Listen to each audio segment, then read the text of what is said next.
Okay. Let's see. For now.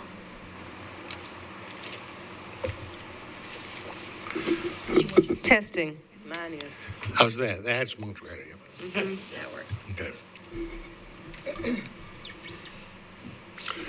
Okay, let's bring this meeting to order. This is the first of our 4 meetings we're having in subsequent weeks here on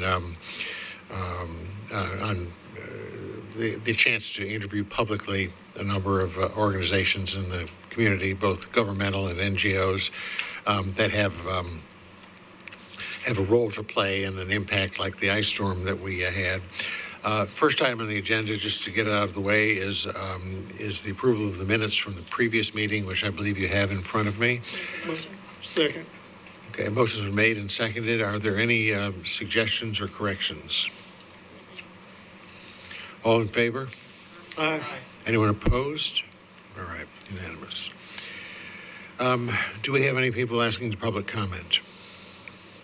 No, no one has signed up. Okay, good. Then the first group we have here is the Fairgrounds. I think it's Kendra, correct me on this, but you've organized it in this way to have people, particularly who are involved with providing shelter and so on. Is that correct?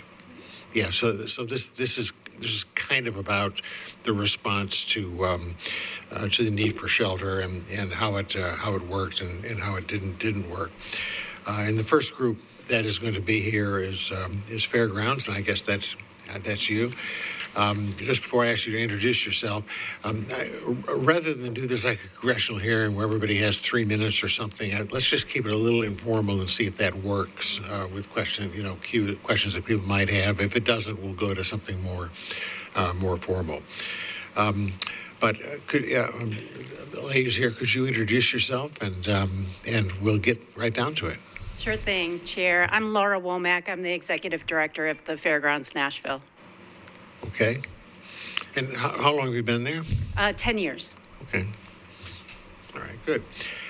I think all of you have the some notes from the previous discussion, and would like to just ask you to present your questions or issues you might have to Laura. We have approximately 20 minutes. Go.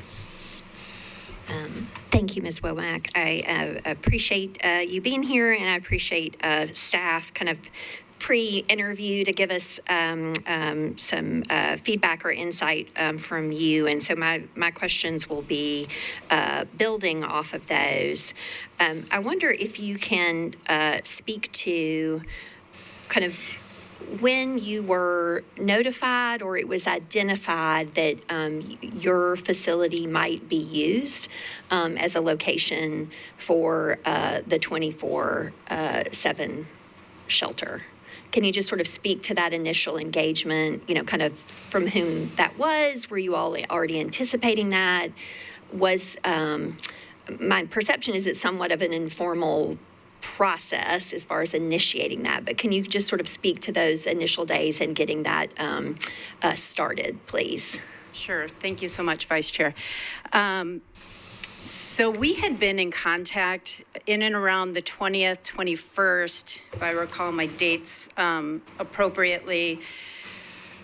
We had reached out to OEM as we do for any severe weather. It could be storms, potential flooding, ice storms, windstorms, whatever. Because we are an event venue and we have potentially thousands of people that come onto our campus, we oftentimes reach out to OEM early to see how good the forecasts are and what the potential impacts are of the severe weather so that we can be prepared.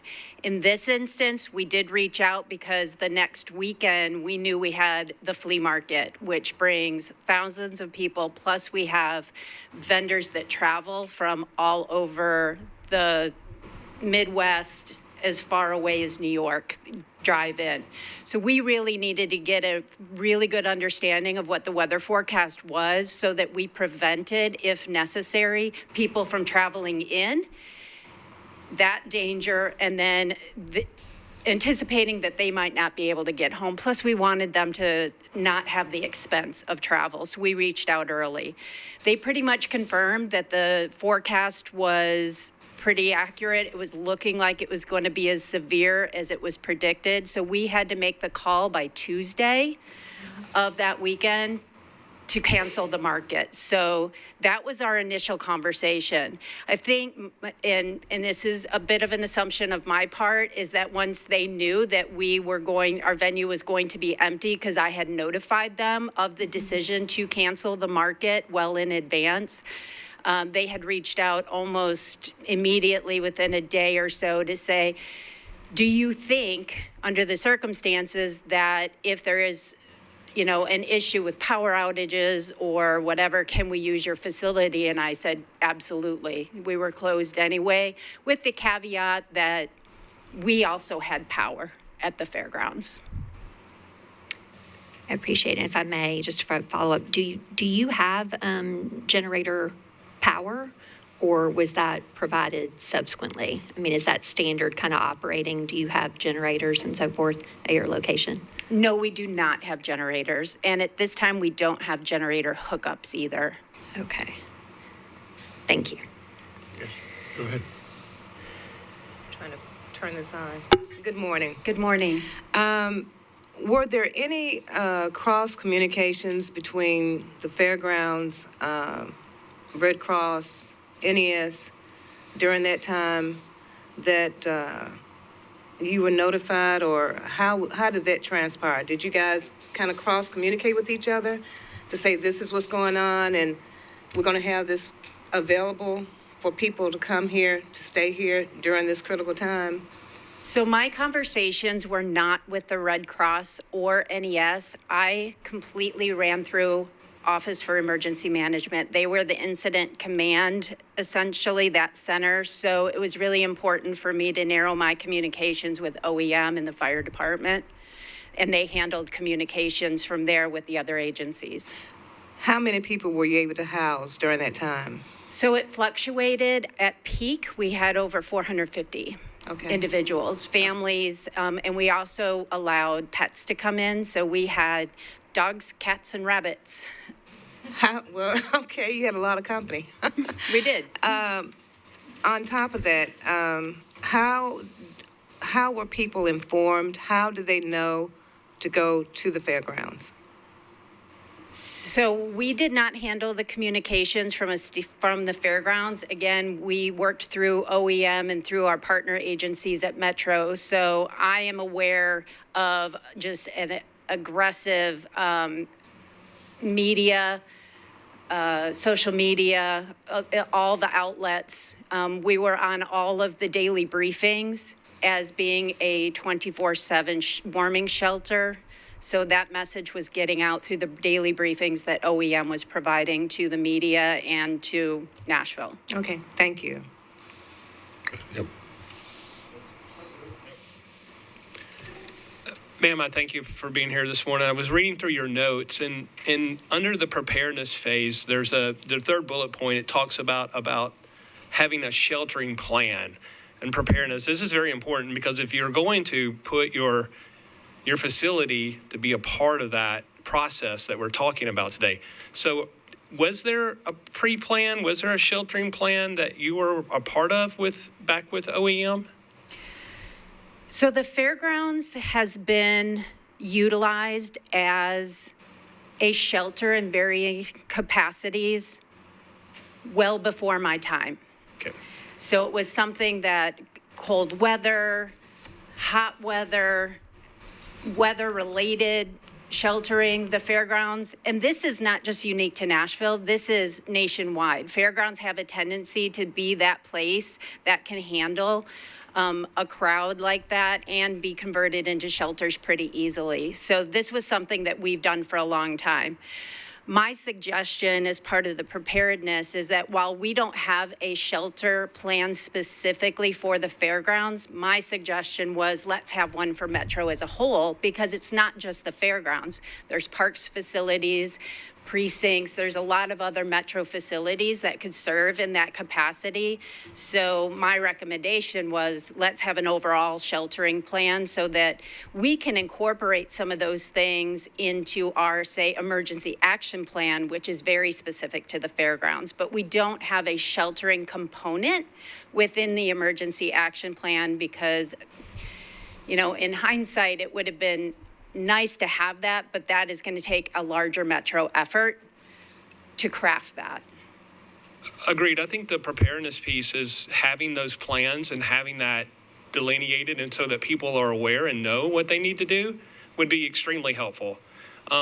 During the sheltering, were you the primary, were the fairgrounds, was that sort of the primary location for the city of Nashville for, seems to be, if you said 450 people at the peak, was a fairgrounds shelter primary point? I don't know if I'd call it, that's probably a better question for OEM. I don't know if we were primary because we were one of many. Okay. And so I think from a geographical standpoint, you know, we're in a really great location that served a lot of people who had power outages in that immediate area. We're pretty dense and we're only a mile and a half from downtown. So I think because of our location, we were very popular to serve those people, but there were numerous other shelters, again, including police precincts, and there was a shelter off of, you know, Brick Church Pike that was, you know, highly used, my understanding. So I don't know if we were primary, but we were one of, I believe, the largest. Okay. Thank you. Thank you for coming out, Ms. Womack. Of course, I'm not sure, can you hear me okay? I can. You answered one of my questions. You know, your primary purpose, I guess, was one, a shelter and a warming center as well. You know, you answered that you had 450 people at the peak of, you know, utilizing your services. Do you know how many of them were just using it as a warming center? How many used it? Did they stay overnight in shelter there at the center? And follow up a little as well. My experience has always been, and you hit it exactly nail on the head, that, you know, fairgrounds are typically very useful in large-scale major disaster because you've got the space and the layout to be able to accommodate a lot of, you know, large trucks and equipment and supplies and things that can come in. And, you know, I don't know that it was necessarily a primary location, but I would think in a larger scale event, you know, police stations and fire halls can only handle so many people. Fairgrounds are certainly the ideal for that. So if you know the difference between those overnight stays and just the ones utilized as a warming center. I don't have those statistics. My guess is that another agency that was involved, whether it be Red Cross or OEM, may have the numbers. However, we had a lot of people that did stay the night. So we were 24/7. And to your point about, you know, the use of fairgrounds, because of how our facility is laid out, we were also able to have a large portion of the fairgrounds be used as a logistics drop-off for a lot of supplies and equipment that the Red Cross needed to support their larger effort to help Nashville recover and to provide resources such as humanitarian aid and food. So we were kind of a central drop-off for the Red Cross and the logistics of handling all that equipment and supplies. One last question for you. How many people could you accommodate, do you believe? And you may not be able to give a specific number, but on a larger scale event, if it, something like that were to happen in the future, what kind of numbers do you think you can accommodate? Well, our building capacity is about 7,500, so a lot.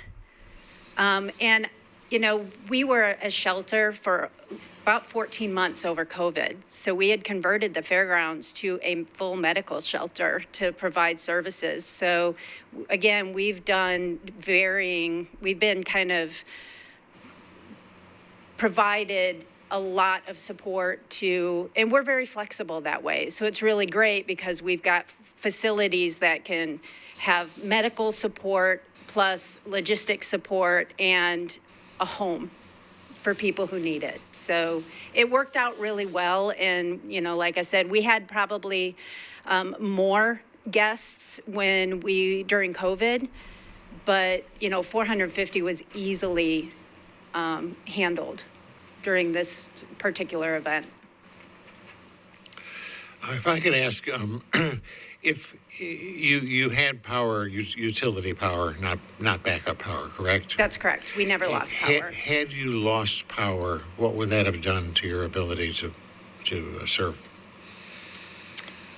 We would have, had we not had power, number one, we wouldn't have been able to open the shelter unless there was a way to bring in a temporary generator. We did discuss that with Office for Emergency Management originally, because that question did come up of, you've got power now, but what happens if?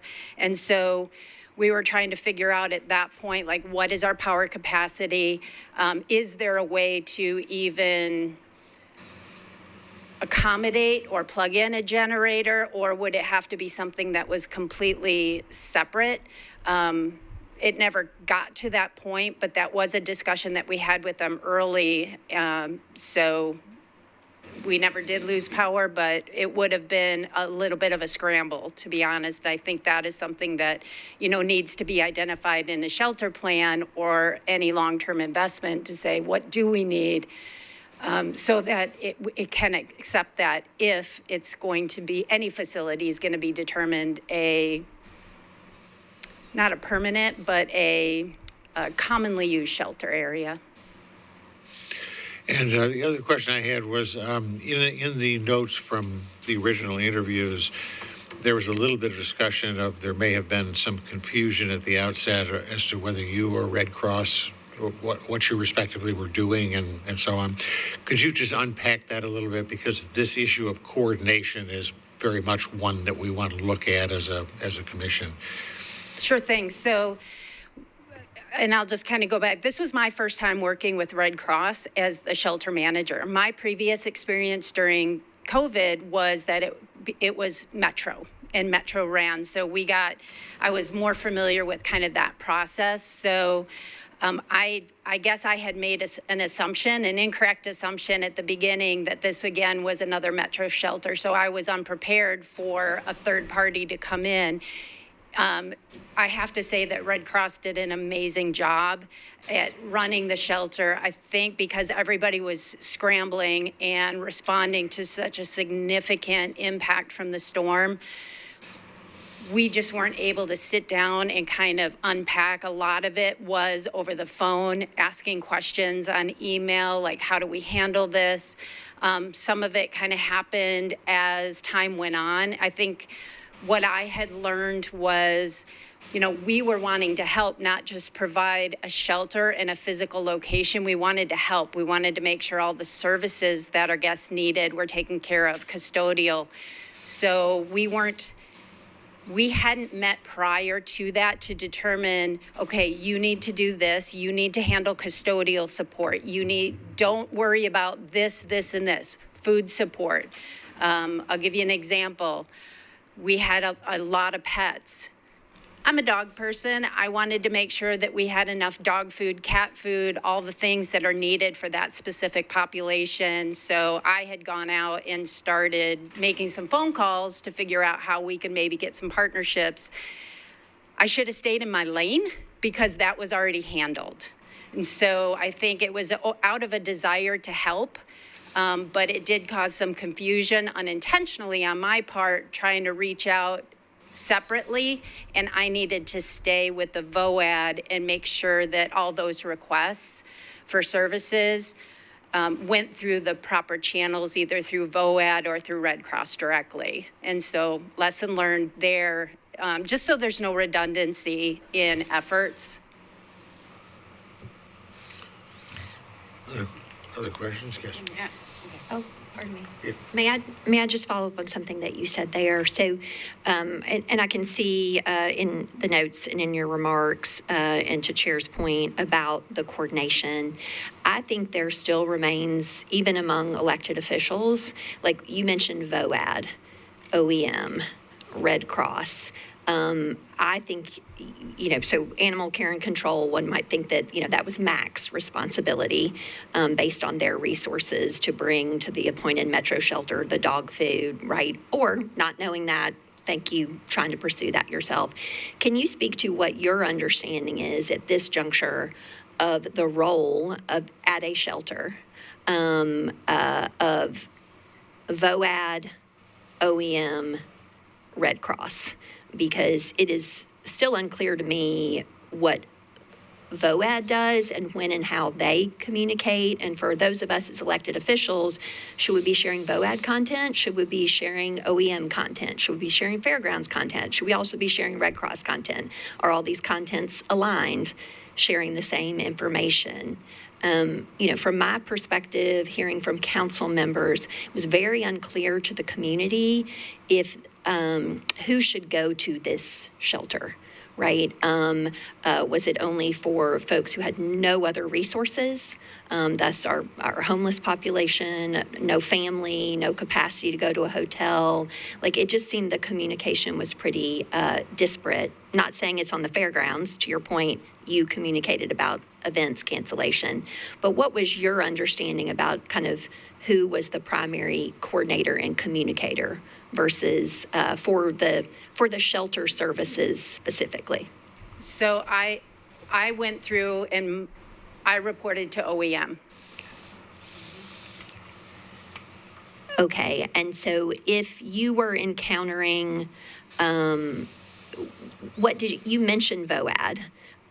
What was your understanding? Is that just the coordinative, like, we're going to get you the dog food? That's VOAD's role? That's correct. So when as delegated by OEM? That's correct. So when I had reached out, I had gotten a phone call back saying, hey, thanks, but all of those requests need to go through this one pipeline so that, again, we're not redundant and that everything can be documented and logged. So that was an instruction to me to say, if you have something like that, let's, thank you, report it, but then it's got to go through VOAD for the, and that is part of the process that I'm not involved in. So I don't have too much insight as far as the VOAD piece, because again, I was instructed, let's stay aligned in going through OEM for some of these requests because they understood the whole picture. I was just a part of it. So it was to keep all that information going to the correct people so it can be handled in the proper way. I appreciate that. And then just last follow-up question. Did you then see OEM as the primary communicator for information about this shelter? Who should be there, what you should expect when you get there? You could bring your pets, pillows will be provided, everyone is welcome, areas will be divided for children. Like, who did you see from your perspective in leading the fairgrounds and wanting to kind of represent your property and have people, your guests there, be well served? Were you relying on OEM to be the primary communicator? Or was that VOAD or was that Red Cross? It made sense to me that it was OEM because it was the Metro agency that was taking the lead on Metro's response to the how they worked it out with the partners. Again, I was not part of those discussions because again, it was the larger incident, but in my perspective, it would have been OEM. That's who I went to. While I did work very closely with the Red Cross, many of the Red Cross shelter managers who were here, they were from other parts of the country. They were from California, from Texas. These were gracious volunteers that came in from all over unaffected parts of the country to help. So in that regard, it made sense to stay with a Metro agency for the Metro knowledge and that pipeline. And last question, did you have a single point of contact at OEM? And if so, who was that person? So I would say my primary contact, the person that I talked to the most, was Heidi Okay. at OEM, but I also was in touch with many of their OEM employees who were always on site, as well as Chief Swan. Okay, thank you. I'm gonna make my questions just no more than 2 questions. It appears that in the beginning, you were trying to reach out and try to help whichever way you could possibly help. It appears that OEM could have done a better job in letting you know what the guidelines were, because time is of essence. And as I stated earlier in my questioning, is about the communication, cross-communication. And I have the same, questioning as my colleague here has, is that I think there was a little bit of a breakdown because maybe OEM would do a better job in letting you know up front, or if I have this incorrect, please clarify me on that, that it seems like there was a little bit of miscommunication because you went out to try to do some things, get some things, and you found out that you didn't need to do these things. So that's one of my concerns. Also, question number 2, do you know how many people that were sheltering in at the fairgrounds were either from what section of town? Was there a check-in process? Do you know how many people were homeless? If there were any homeless, did you work closely with, or OEM, did anybody work closely with the Nashville Rescue Mission? Because this is something that seems like you may have gotten people from all over. So I just want to know what kind of process, once those people said, I don't have a place to stay, how do you know what was the breakdown of where they came from? So again, I was not part of the shelter operations itself. We are the venue. So I can tell you what I observed, but this is, again, better questions for Red Cross and OEM, but I can tell you what I observed. Metro provided a lot of staff from various agencies as well as Red Cross volunteers of checking people in. What information they gathered, of why they were there, what their address was, what their concern was, I can't address that because I was not part of that process. But they would have long registration tables with multiple volunteers and Metro employees bringing guests in, sitting down, talking with them. I observed people getting called to, they were monitoring when power was restored, and they would make announcements over the PA for people to come to check in, check their homes, transporting people.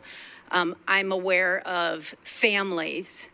Yes, there were some unhoused individuals that were at the shelter as well. I was told that there was another site at Brick Church Pike that also supplied shelter for unhoused.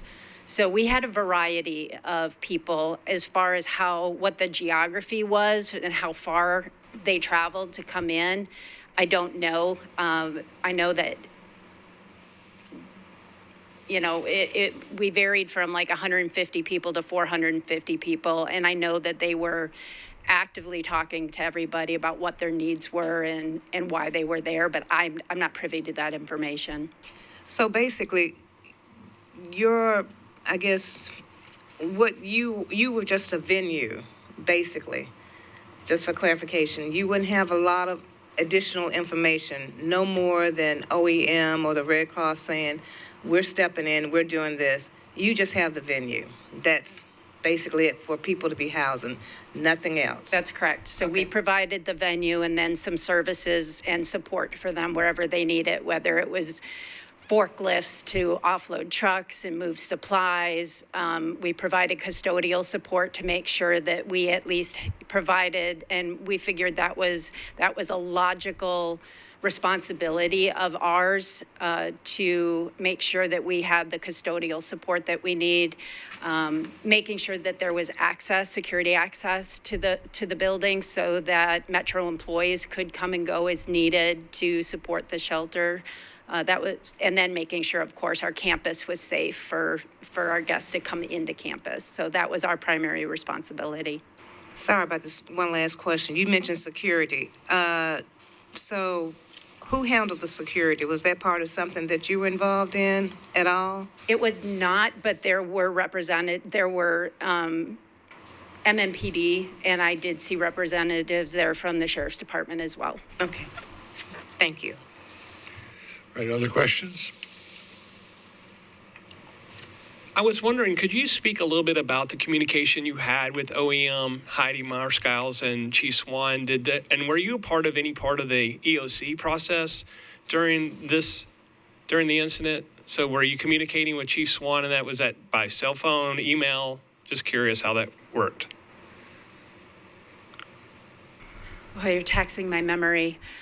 We were in daily conversations with various OEM employee staff, just because they were there. I mean, they always had multiple people checking in, shelter status, how many people.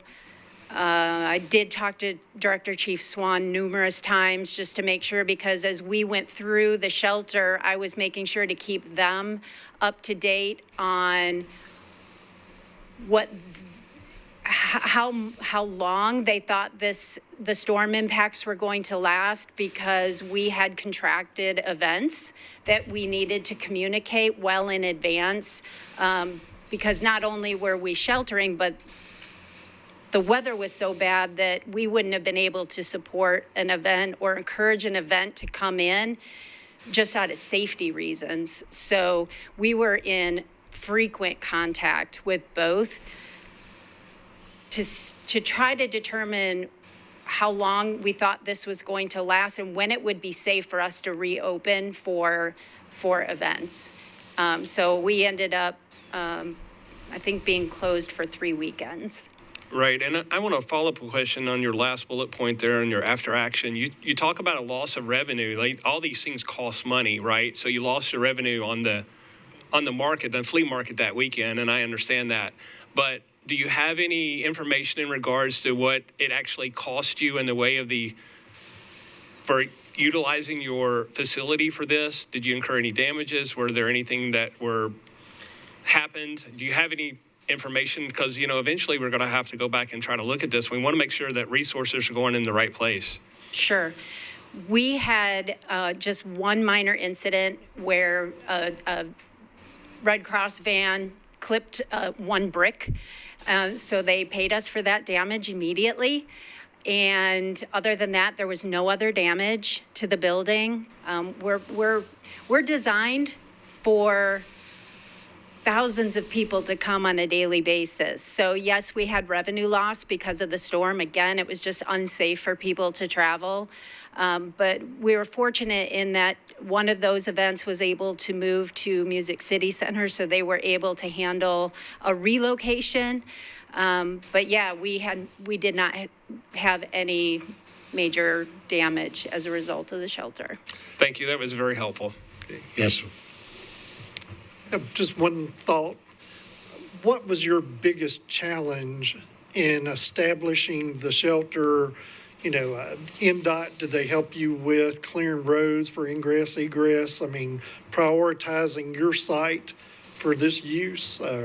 Or just what was your biggest challenge? I just want to get your insight on what, you guys had to overcome in order to be able to establish and maintain and provide those services with those ancillary entities as well. Our biggest challenge was that my staff was impacted by the storm as well.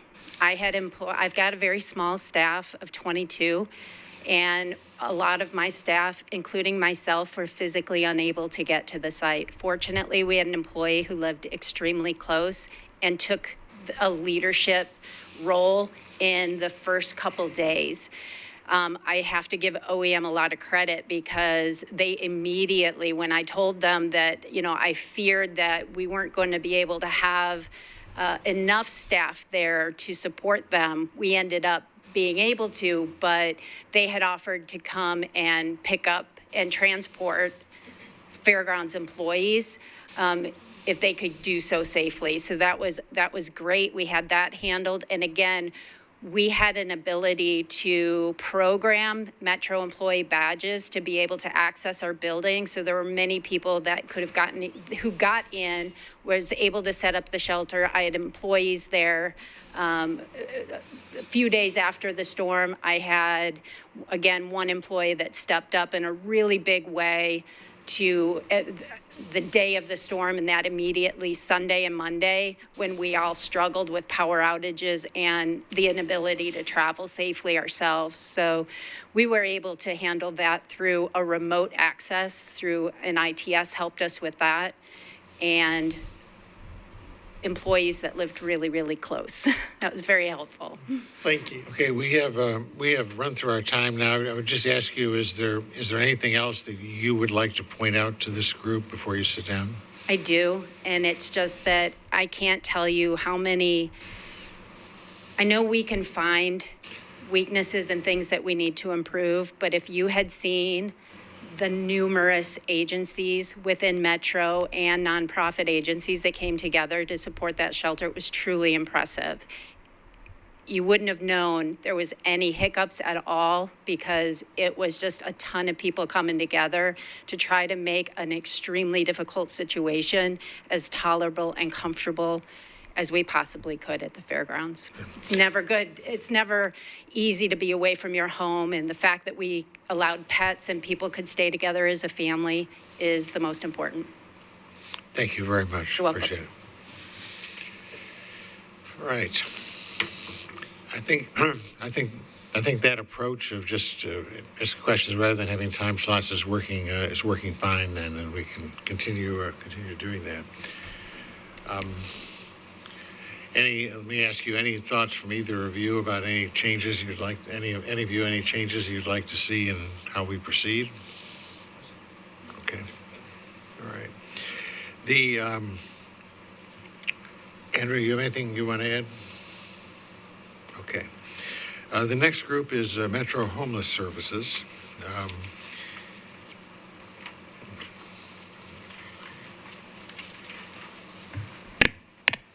Thank you. If the two of you could introduce yourselves and describe a little bit, I think in the case of homeless services, maybe exactly what you do, what you take responsibility for, and your role in that process is before we start. Good morning. Thanks for having us. I'm a little stuffy, so bear with me if I have to cough or sneeze. I'm April Calvin, the director of the Office of Homeless Services, and the Office of Homeless Services has been in play or in operations for the last 2 years. We've operated the overflow cold weather shelter for the last 2 years as well.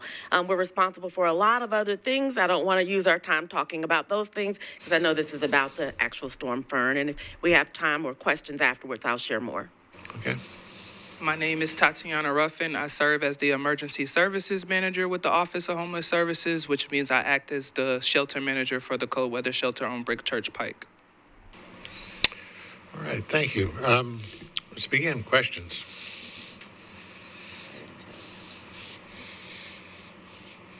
You obviously did a very good job.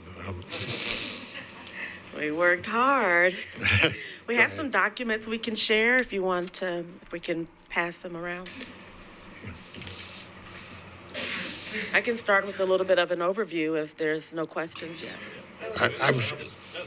Yeah, I do have some questions, but if you have an overview that that's you want to great. share. Yep. So, cold weather shelter season for us starts right now. We are in the prepping and planning phase for what happens November 1st. And so I do want to say that the mayor's office, NDOT, General Services, Fire and OEM really put in a large investment last year, this time, for cold weather shelter, working on the plumbing, the electricity, ensuring that we had a generator if ever there was a need. So there was a lot of forward thought that went into the preparation of this building. And the building was ready by the time we opened on November 1st. November 1st, between November 1st and early December, we had already started to see record number of nights of sheltering. Our office is a small team of 40, so all of our other daily duties and tasks continue to operate through that season. And then we also acquired additional staff by way of Delta T, a temporary agency that we partner with.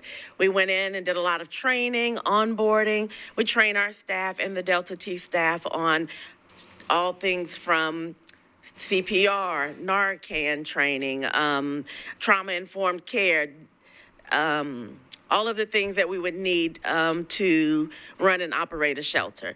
I was a director of a large brand nonprofit here that did a lot of disaster relief, so I bring a lot of that experience to the team, and our team is well prepared as well. And so we just want to make sure that everyone that's in that setting is prepared. We also work with the SWAP committee, which is a shelter weather Outreach and Prevention Committee that's under our Homeless Planning Council continuum of care. And so we work with them on ensuring that we have a communications plan to be able to share with everyone from November 1st until March 31st.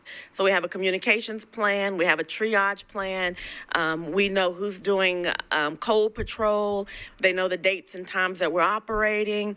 We share a lot of information on the front end. And so the documents that you have in front of you is an email that we send out every time that we're open. So the information, they're getting it every time that we're open, and it's the information typically doesn't change because we put this plan in place before November 1st. And so typically what we would do on a regular cold weather night is when the temperature is 32 degrees and below for 3 consecutive hours. We watch the weather. We work closely with Fire and OEM when we make that decision. And we put out a notice to service providers and an email to the community, a lot of council members. It's a very large email list to let them know that, hey, we're watching the weather. We see what's about to happen in the next 24 hours. Please share with your staff and anyone else that participates. And then the morning of, we send out a text alert so that we're not confusing our unhoused population. We want to do it the morning of. We send out a text alert. We make sure that our unhoused population, if they have a cell phone, that they'll be able to receive that text alert. You too can load this information in your cell phone to receive the text alert so that you'll be aware of when we're going to open and what time we're going to open. Can I just ask you to just expand just a little bit on one thing, and then I'll come to you, and that is what you have a broad range of things you do to service the unhoused population. What was different during the ice storm? What were the things that were that went above and beyond in magnitude or the type of what it was you were doing? So the above and beyond meant during the ice storm, more individuals were seeking refuge than we normally could handle. So Director Chief Swan and OEM secured a second location for us. And this isn't unique to us. Typically, about 1 week out of every season, we have high numbers. And the Salvation Army has always been great partners in allowing us to utilize that space. So Director Chief Swan, 2 weeks before the ice storm, had already reached out to the Salvation Army to ensure that we can use that space. He brought a generator, a very large generator, to the back of the building about a week in advance. And we started already doing our internal planning while watching for this storm to come in, meaning securing hotel options for some of our key staff to make sure that they're closely connected to the building. And if there was an ice storm and we couldn't drive, we had key people that could be there at the building. We revved up the number of staff from our Delta T and another temporary location to help just in case, because our staff as well was experiencing the same ice storm that all of Nashville was experiencing. We increased our security to be able to assist to run 2 locations, we needed more security. We received a call from our typical security team that said, I know I normally give you 5, or I normally give you 8 to 10 guards on a regular night, but we're down to 5. And I was asking for 8 for 2 locations. And so we had to, thanks to the mayor's declaration of a disaster or an emergency declaration, we were able to move forward with getting another security team on that the Salvation Army always use at their buildings anyways. And so they were able to provide security at that location. So it was just intensified. A couple of other things that we did that was exceptional would be for the shelters that you all were talking about, like the Fairgrounds and other locations, our unhoused individuals are, like us. When there's something new, they want to go find out what's new over there as well. And so we would go to some of the other Red Cross shelters to meet and greet the guests that were there, inform them that we have services and resources at the Brick Church Pike shelter. We knew most all of them by name. It was just a little bit of probably shelter hopping at that point, just for a little just to find something new. And so we were able to not only run 2 shelter operations, but also help out with the Red Cross shelters. Thank you. Go ahead. My question was just about kind of that landscape of multiple sites. At what point, I know in anticipation of the storm, and I appreciate that, engaging the Salvation Army site, but kind of your capacity at Brick Church is what in your worst case scenario? Because you said you had 422 individuals that you had housed. Was that across both locations? I presume that does not include the Fairgrounds. It seemed like you had somebody on rotation as you're discussing. So is that 422 people served, or is that at Brick Church or Brick Church and Salvation Army? Initially, it was at one location. That would be the max. That is a heartburn for us, right? And so the second day, we were moving into the Salvation Army. We just needed a moving company or something to come help us move cots and mats, and from one location to the next location. And so between 2 locations, we serviced between 400 and 420. That does not include the people that we serviced or helped to assist at other locations like the Fairgrounds. We did not keep numbers there because we were actually deployed to those locations to, greet our guests, ensure that they knew that Brick Church Pike was open. We had outreach workers there. We had, coordinated entry, a lot of things and services that we could provide for them at our 2 locations, the Salvation Army and the Brick Church Pike location. And where is the Salvation Army located? Because I know Brick Church is somewhat remote, and so kind of transit access and otherwise. Can you speak to where the Salvation Army is situated, that location? Yes, it's perfectly designed for right off of Dickerson Road. It's there. Stockel Street, right off of Dickerson Road.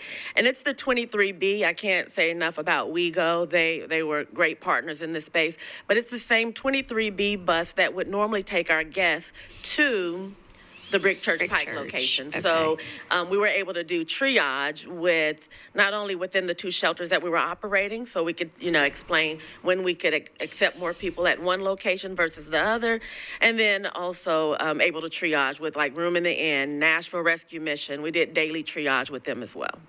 Okay, and then so at Brick Church, your average nightly capacity there, so that's about 200 something, Yeah, basically. about 260. So you okay. That's our average capacity. Okay, thank you. Yes. First, really appreciate all the efforts and the things that you guys did during this winter storm. It was a very unique storm.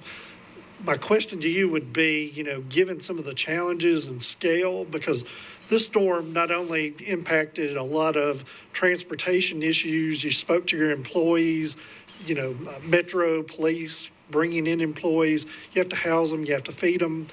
What were your big challenges? Because that cold weather extended for several weeks. It wasn't a short-term event, probably something you haven't seen in a long time. Just can you speak to, what some of your biggest challenges were in being able to scale to meet the need? Yes. Initially, I thought the challenge was going to be food. So I directed, if we're going to have to house 400 people 24 hours a day at 2 locations, we've got to increase food capacity. And we did that early on. And then I realized help was on the way with food. There's World Central Kitchen and Mercy Chef that was able to bring in food. We partnered with them for the 2, or I'd say about 10 days, 7 to 10 days, we partnered with them. So that was awesome. I think the other challenge was just knowing that our staff was, it was a disaster here for us, and knowing that our staff was feeling the same trauma effects of the entire community and still having to show up. And so keeping morale up was, probably a challenge, ensuring that we're able to pour into our staff. Most times what I realized was we were having to tap people out because they were in disaster mode and burning the candle on both ends, and so needing to tap people out. Ensuring that we brought on that additional staffing through the additional staffing agency. We had not had time to train them on the training that Delta T went through as far as trauma-informed care, CPR, Narcan training, so we still needed to depend on our staff quite a bit.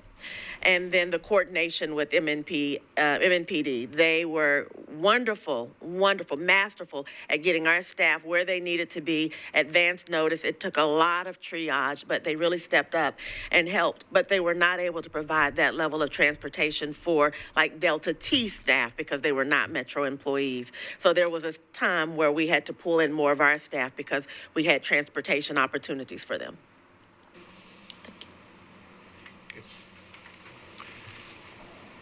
You talked a little bit about your communication. See one of your bullet points, you were in frequent communication with Chief Swan. What was that communication? Was that just direct phone calls with Chief Swan, or were you ever in the process with the Emergency Operations Center while that was going on at OEM? Yes, thanks for that question. It was daily phone conversations, top of the morning.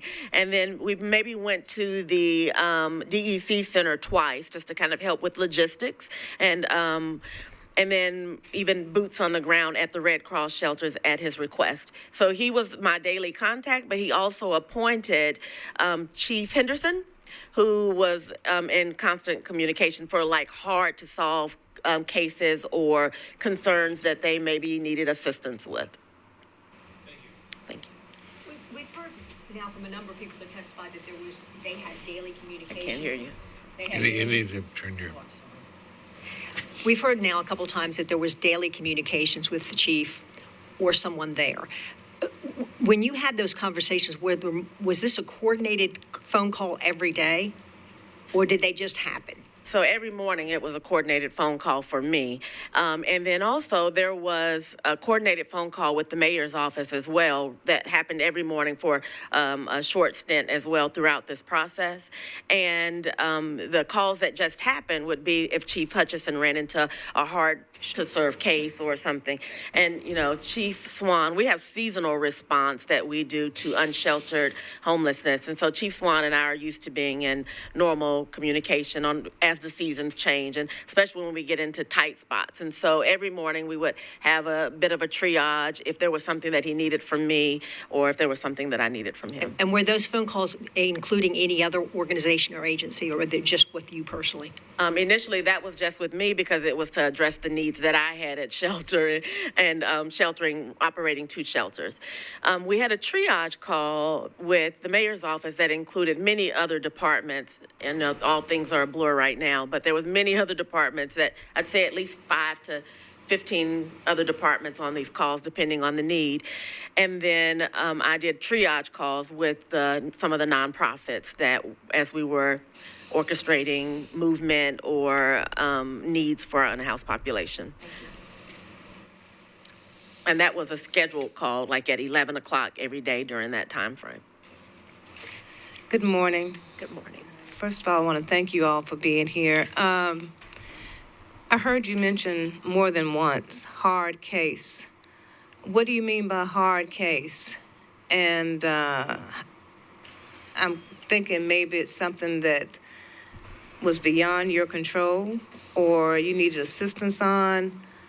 So what was the hard cases that you're talking about? Yeah, so not so much hard cases inside of shelter for us because our team is used to this and we know who to call and what to call. When I was saying hard cases, it would have been like Chief Hutchison calling me to ask about an assistance that was needed with an unhoused individual at one of the Red Cross shelters. For example, one morning there was a near overdose of an unhoused individual, and he called me to, make sure we had Narcan and the things that we needed, and then explaining to me some of the concerns that they were having in shelter. So not hard cases for us, but things that he knew that we had the expertise in addressing that may have been an effect in the Red Cross shelters. Did you all have enough medical supplies? I love this question. I almost forgot this. Nashville General Hospital, this year we made a wonderful relationship with them. Nashville General Hospital gave us nurses. Nashville General Hospital gave us nurses that they covered the cost for every night that we had shelter. And the health department, public health department, gave us 2 nurses as well. So at any given point in time, this was the first year ever for this cold weather shelter where we had medical triage on site every time that we were open and operating. And Dr. Shaw Kai Kai from the health department helped us with ordering supplies in advance. We had supplies on site, and we worked with Barbara Brown to get enough Narcan. So we had enough supplies to not only run our shelter all year long, but also to run the 2 shelters that we were operating. So it seemed like you did a lot of proactive stuff prior to, and I want to congratulate you on that, both of y'all on that. I had asked the question earlier to the director, the Fairgrounds, and I really had a clear understanding of what her position was and how much everything was coordinated through OEM, basically. Does that same thing apply to you as well? Or how much control did you have over everything that you have done between those facilities and the services that you were able to offer? Chief Swan and I have a wonderful relationship. He relies on me to make decisions, whether, tough decisions. He knows that I am well experienced in with this population. And so he relies on me to make those decisions. And my triage with him sometimes would be, talking about the weather, talking about operations, seeing if he needed support, or him calling me to see if we needed any support. And so we typically do that level of triage just to make sure that there's support throughout the entire season.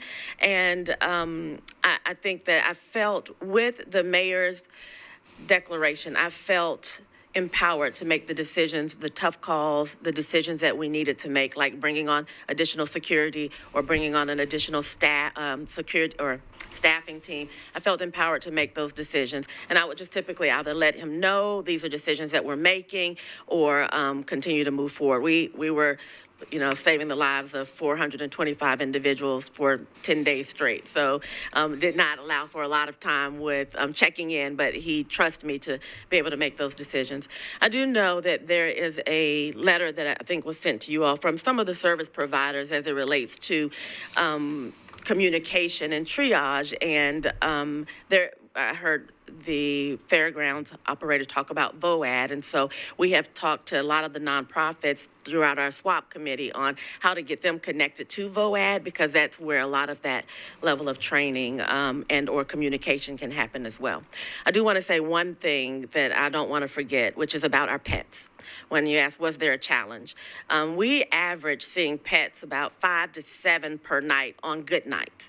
And during the storm, we were up to 12, 13, 14 people coming in with their pets. And we had enough kennels for 12. And so I put out a call. So I would like to say Safe Paw. I put out a call to Safe Paw, which is a nonprofit organization, and they brought 20 or 10 more kennels. And so, this year she's asking, how can I help you get more kennels for just in case? So those are things that we're putting in plans right now just to make sure if there's ever, hopefully never, but if there's ever a situation like this, we would have at least 20 kennels on site instead of the 12 that we have. My last question. Was there a process or how were you all able to separate people like the women, the children, the men. So things would not occur. No criminal activity would occur. Was there a check-in process that you had to say, okay, were you able to find out more about those individuals? Because you didn't want to put someone with someone else or around other people or children or whatever without me being explicit for their own safety. Yes. So we're a low barrier shelter. We are, during cold weather season, we reduce all barriers, meaning, there's some with compromised backgrounds that are coming to our shelter. So for that, we do not accept children there. Everyone has to be 18 and over, and we work closely with the Nashville Rescue Mission to ensure that they're at two places, Nashville Rescue Mission, and we actually fund Safe Haven Family Shelter to do hotels for families as well. And if in the middle of the night someone was to show up with a family, we would triage them either to one of those locations or get a hotel if it's in 3 o'clock in the morning. We cannot accept children in this location just because we have people with compromised backgrounds. And because planning for us starts now, we already have the building mapped out for which rooms are for men, which rooms are for women. We typically see a 70-30 ratio, 70% men, 30% women. And so our building is already mapped out for that to keep everyone separate except for in the dining hall or in the intake room. And then in the intake room, we have security there that helps with a metal detector. Our unhoused population, they come in with tools, things that they use to, either make meals outside or to keep themselves safe outside. And so we collect all of those, put their name on a bag and collect all of those just so that we can keep everyone safe while they're sleeping at night. Thank you so much. Thank you. So it's very clear that you all have very formalized protocols for year-round, right, and cold weather, and, you're speaking to some of those now. From your perspective, for when we, stand up an extra shelter, say at Fairgrounds or working with the Red Cross, given, we're 526 square miles in the transportation in an acute event like this, do you have any thoughts on whether, the best thing is at intake, those folks who may already be in your HMIS system are being triaged to your facility, or overlaying on top of a kind of a mass sheltering program?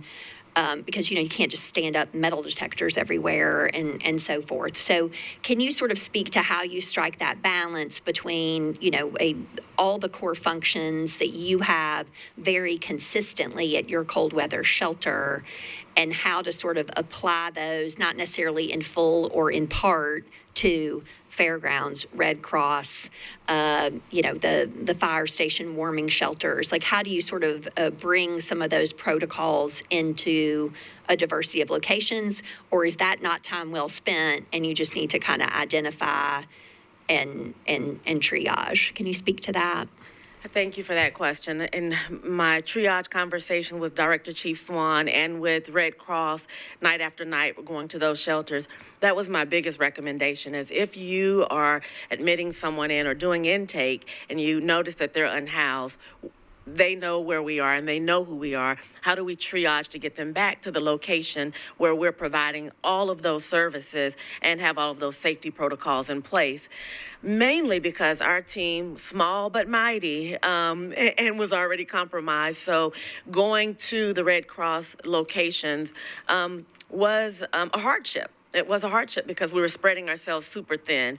And my recommendation, I know that, Red Cross has different practices, but my recommendation would be triaging individuals and knowing that Nashville has a great ecosystem of nonprofit service providers that the Office of Homeless Services is in contact with regularly that can help with that, and ensuring that they're either welcomed back into our shelter, Nashville Rescue Mission, Room in the Inn, Launchpad, Nashville Launchpad for youth. So I just want to think if that was anything that comes out of this that I think that we can do better would be to ensure that we connect people to the services that's already designed and welcoming for them. Probably have time for one more question. Anything? Good. Is there anything that has not been asked or you'd like to say that in response to any of the questions that just as we close? Well, thank you for the opportunity for myself and Tatiana Ruffin to be here to share about the work that's happening for us. We are, year-round planning for, hopefully there's not a tornado during the spring season, right? We're year-round planning for this. And so the work that we've put into this and the work that other metro departments have put into this and that the mayor's office have put into this, I think was well-suited for what we were in need of throughout this storm season. Thank you for your time, and thank you for all the great work that's going to come out of this commission. Thank you very much. Appreciate it.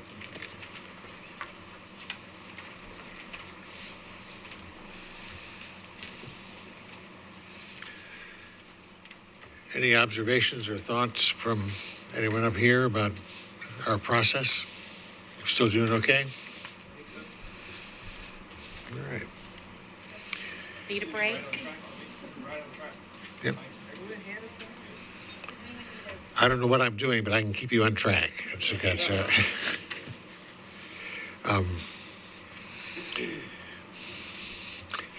do you have anything you want to add at this point? I would just add that be thinking about this. You probably already are, but as we continue to produce interview summaries and share those with you all in advance, if there are things you're noting that might be more helpful for us to include in those summaries, let us know so that we can better prepare you all in advance for these conversations. All right. The next group is public health. And if you two could first of all, introduce yourselves and what you do there, and any sort of brief presentation you want to make at the outset about things you'd like to say to the group, please do so. Okay, good morning, Commission. My name is Rachel Franklin. I'm the Communicable Disease and Emergency Preparedness Bureau Director at the Health Department. I've been with MPHD for 18 years, all in emergency preparedness and communicable disease response. I will take you through a timeline of how we got involved. I'll let my colleague Sarah Kay introduce herself. Good morning. Good morning, everyone. I'm Sarah Kay Johnson. I'm the Program Manager for Emergency Preparedness at the Metro Public Health Department. So, I think we're probably a little different than the previous two groups. We were called in, from what I understand, there was a need for medical response at the warming shelter. From discussions from Chief Swan and others at OEM, it was the health department has a lot of nurses. Let's see if they can mobilize and come provide this some level of medical care, not defined, but be there for a medical presence at these warming shelters. That happened. We had done a lot of internal preparation. We keep our employees very much apprised of impending weather. We share OEM's weather reports with our leadership teams that then go to their teams and their bureaus. We were really wondering, just internally, are we going to be open on Monday and Tuesday? How is this going to impact our office building? That's really what we were thinking at this time. So on Monday, January 26th, which is pretty much well into this, OEM did make the formal request for MPHD to provide medical support at these warming shelters. And then we internally went to work as best we could, and we're proud of the work we did, but we did go to work trying to use preparedness plans that we've put together with various capabilities that apply to this scenario, but it wasn't necessarily a mobilize the nurses for a shelter type event that we had a specific plan for. But we were able to use decades of work from our emergency preparedness team and mobilization. We have a standing presence in the Emergency Operations Center at OEM. We have Sarah Kay that represents the Health Department, and then also a seat for hospital coordination, which the employee who oversees hospital coordination for Davidson County is also within the Health Department and Sarah Kay's team. Anything you'd like to add? Thank you. Okay. Questions? That hospital coordination, is that both public and private hospitals in the Nashville area? Yes, ma'am. We have a regional healthcare coordinator that is part of the Office of Emergency Preparedness in the Health Department, and she works with all the hospital systems in the county as well as non-hospital facilities.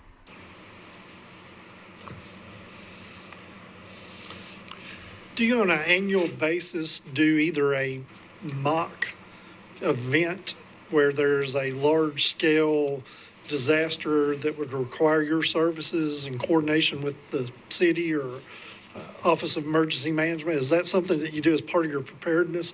I read your notes and you guys do an outstanding job, but is that something that you do, you know, on an annual or at some interval in order to be prepared for something that's out of the ordinary? This storm maybe not such a case for something like that, It's but more other public events. health focused, but yes, I'll let Sarah Kay. Yes, so we do various exercises throughout the year. Our grant operates on a 5-year rolling cycle, and there are a lot of grant stipulations that dictate what kind of exercises and drills that we perform. And it also depends on what the need is at the time, what plans we might need to exercise, and then what the community wants to come together to test. So we do various hospital exercises, we do vaccination events. It really just depends, and those are done throughout both the fiscal year and the rolling 5-year cycle. And I guess just to follow up on that a little bit, a coordinated preparedness event. Yes, that's a good point to bring up. We do work with a lot of metro agencies. Our hospital coordinator that I mentioned earlier, we work with them. We have a larger Tennessee Highland Rim Healthcare Coalition that drives a lot of our exercises. We work with other metro entities. We certainly work with OEM, our Tennessee Department of Health partners. It just depends on what we're trying to train and exercise for. Go ahead. One of our annual events is what we call Fight Flu TN Day. It's an initiative throughout the state of Tennessee led by Tennessee Department of Health, but it also practices our mass vaccination plans as we have folks drive through, and our nurses through the electronic medical record and everything, we give between 500 and 600 flu shots a day in a drive-through process. So we exercise that every year just to get our flu vaccine numbers up. Go ahead. Ladies, thank you for coming out and answering our questions today. And Rachel, thank you very much. You have an after action, one of your first bullet points here. You say formation of a shelter planning task force is a necessity. That's pretty strong language. Could you sort of tell me, expand a little bit on that, give us a little bit of information and what your vision to that would look like and how that would benefit you as well as the other city coordination? Absolutely. And I really appreciated hearing Ms. Womack from Fairgrounds mention this. Honestly, where this idea started, we came together for a brief after action at OEM a couple of weeks after the event, was maybe a couple of weeks.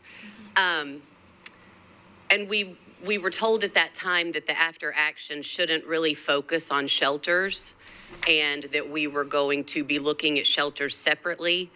And I'm never one to not speak up, so I raised my hand and I said, are you thinking maybe a task force with OEM, Fairgrounds, Red Cross, Health Department, so that we can really hash out expectations, what the city wants to be ready for us to provide, so that then we can go back independently and work within our organizations to strengthen our response. We are doing a lot of things internally, especially with our nurses, making sure they understand this expectation. They can be deployed for these type things. We agree that we should be asked to provide this kind of support. So we want to strengthen there, but we're definitely going to need oversight on what our expectations are, who our partners will be, what the roles and responsibilities, who's taken the lead. I think our summary does talk about some confusion on who's leading this, because Red Cross did have some nurses there as well, and OEM was kind of coordinating everything from the top. But a task force absolutely I think is necessary so that we can get all the players at the table and come together and make a plan, because there's not a plan that exists for this right now. So has there been any traction since that AAR that you participated with at OEM? So we followed up a couple times with emails, and there's no update there. Okay, thank you. However, I would like to speak to internally within the health department. We are making some strides to create more of what we're calling a culture of preparedness and bolstering the expectations of our staff, both medical and non-medical staff, that they would have an expectation that they could be called upon to assist in different types of emergency responses if needed. Agreed. And one of the things that we've talked about on the commission is this has happened before. It happened to us in 2026 and will likely happen to us again. So anything that we can do to prepare for that next storm, because we know it's coming. It's just a matter of time. Thank you. And sheltering is a capability such that it will cross over many scenarios.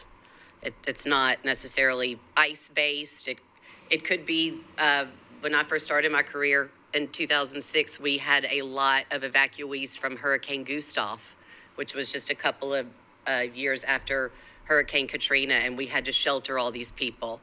So you just never know when space and sheltering is going to be needed. It needs to be right there to pull it out, regardless of what's happening outside the doors, is my recommendation.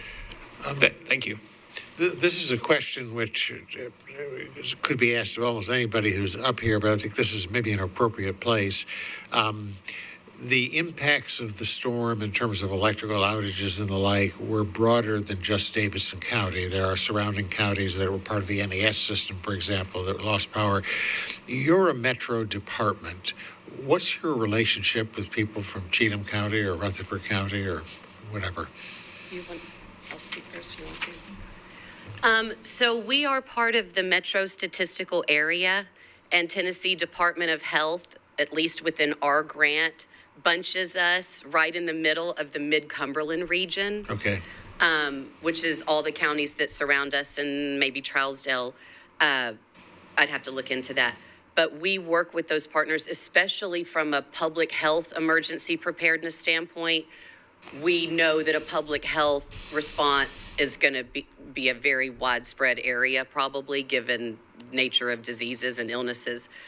So from a public health perspective, we work very closely with our neighbors, and I'm sure our regional hospital consultant would know who to contact in Cheatham County. If there were a shelter in Cheatham County that needed a nurse for some reason, would you provide it? No, sir. Maybe that's wrong. I can speak a little bit to the relationships as well. I actually have a specific shelter example. So we had 3 warming shelters that were open in Davidson County, and then later a 4th one opened in Bellevue. And we actually did rely up on a nurse strike team through the Tennessee Department of Health to support our medical support that we were providing in those shelters. So we actually did have nurses that came from the other counties within Middle Tennessee. And I work closely. I have a counterpart that works in the Mid-Cumberland region, and she does emergency preparedness for all the counties surrounding Davidson. So we work closely together to coordinate services as needed across the area, depending on what's going on. Our Highland Rim Healthcare Coalition does the same thing. Thank you. Go ahead. So my questions are mostly in the space of kind of public health communication, food safety, carbon monoxide, generator use. Also, our seniors wanting to remain in place, getting very cold potentially. Are they fully, do they have all their faculties to make their sort of go, no go decisions? And so, as an elected official in district service, I was often getting questions situations serving a district that often had extended power outages regarding food safety, right? So I'm always looking for like that standard CDC graphic of if you keep your refrigerator closed or if you keep your freezer closed. At a certain point, I asked the PIO at OEM and Fire, would you just please put that in your standard communication that you push out daily? But from a coordinative perspective, right, like I found that when I could even get access to internet, because I personally was also in a dead zone even for internet service, but whether it was the state health department, the local health department, the Tennessee Department of Emergency Management, like I'm looking for trusted sources, right, that I can push out, like, okay, here's what you need to know about carbon monoxide, here's what you need to know about food safety. And I found it to be somewhat disparate, right? Like, so every time I'm like, oh, this question's come up. Let me look at 4 different accounts to see if I can share some content. So I think, those of us in elected office are really looking for kind of good, evergreen, trusted source content for public health kind of determinations. And I found I was getting outreach from council members like, hey, I'm getting cryptic messages or emails. I was receiving some of them myself from former constituents, help, wife and I, cold house, no heat, X days. And I'm like, do I need to call 911 right now? Like putting kind of elected officials sometimes in that sort of go, no go decision of like, do I need to get somebody over there? So can you kind of speak to, from a public health department standpoint, are y'all thinking, okay, this is an ICE event, this is a power outage event, like what kind of communication do we need to be pushing out? And are you coordinating with your PIO or the state health department to make sure that is as present and available as possible? So our PIO has a communications plan, and it's more for us program-based. He will have messaging from Food and Public Facilities Program. He will have messaging from Metro Animal Care and Control. These different best practices, don't forget to type things. We're very active on all of the social media accounts. I do know that we don't have as many followers as we would like as we build that up. My recommendation, in an activation like Ice Storm Fern, the PIOs come together, and I think a more structured social media campaign throughout the various social media profiles that they have. We've been told before, please share this. If you're the health department, share what OEM puts out, and we'll try to do that.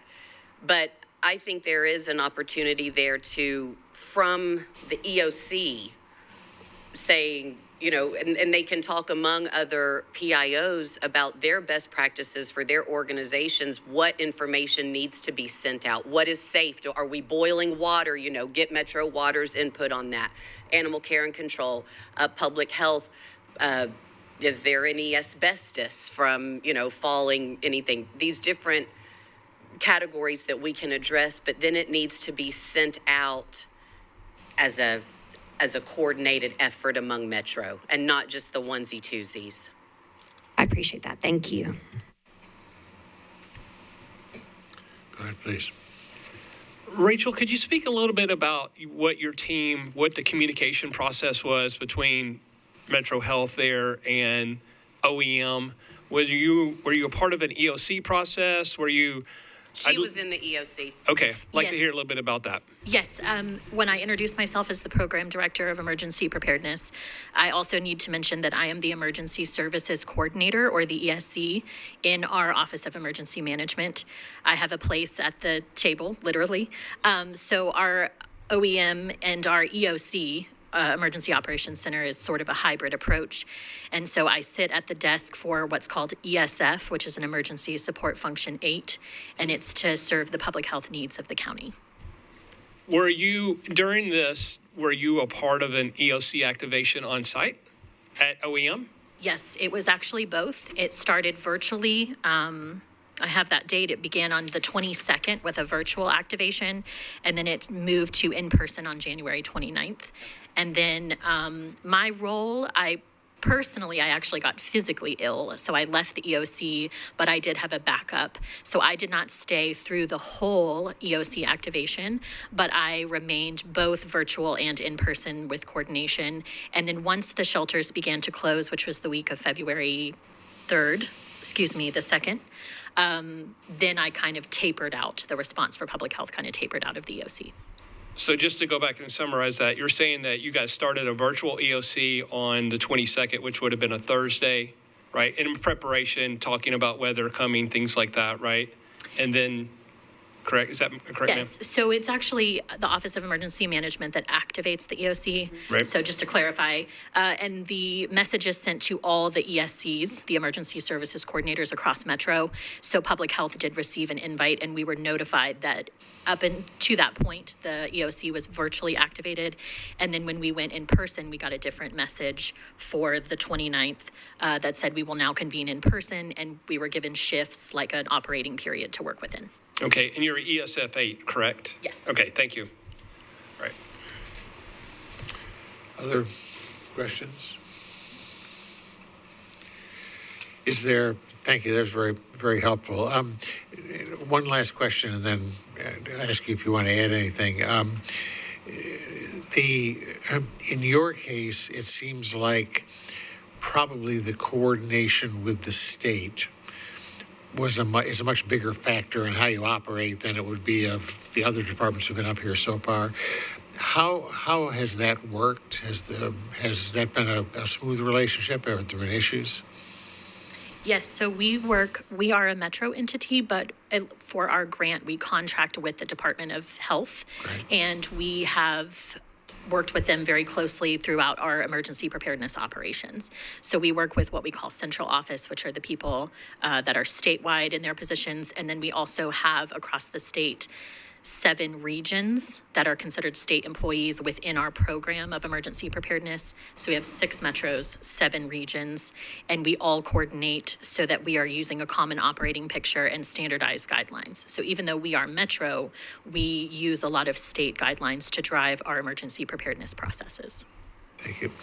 Is there anything, as we wind this section down, anything that you would like to say to the group here? The questions hasn't been asked, or any further observations? I did just want to say, this was a unique challenge for us. I think you're hearing that theme across the board. And I'm very proud of our team for doing the best we could given the circumstances, because we weren't magic people who had all the problems or the solutions to the problems. And we also were able to rally very, very quickly, and a lot of people. We ended up deploying, I believe, 45 medical staff. We also had 9 behavioral health and wellness staff in the shelters as well for mental health needs of those people in the warming shelters. And I'm really proud to say that we were able to rally quickly despite our own staff's issues. We had staff in the county that were also without power and transportation. So it was really great and humbling to see the collective rallying and coming together and doing our best despite the circumstances. Thank you. Thank you all very much. Thank you.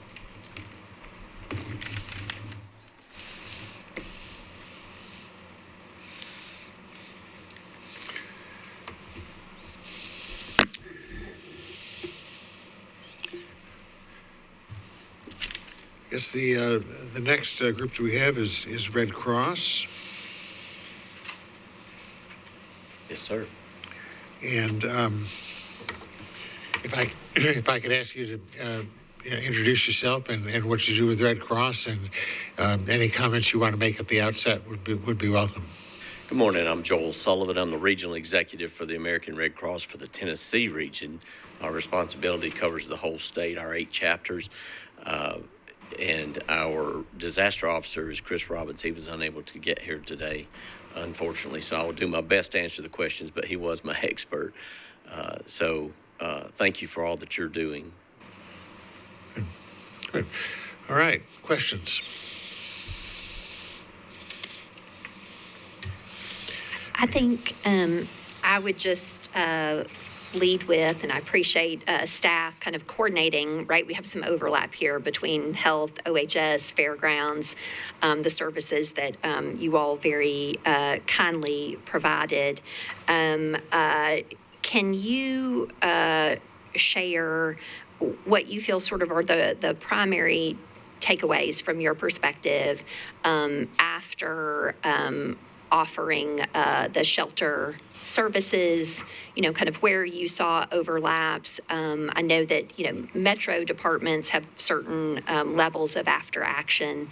Can you kind of speak to what the Red Cross does, whether with your on-site teams and volunteers or internally in your organization after an event like this, and just sort of share that perspective? Sure. The American Red Cross, once the event is complete, we do have an after-action report process. And in this process, we review basically the basics of sheltering, health, hunger, housing. And we want to make sure that whatever we did well was noticed and whatever needed improvement is taken care of as well.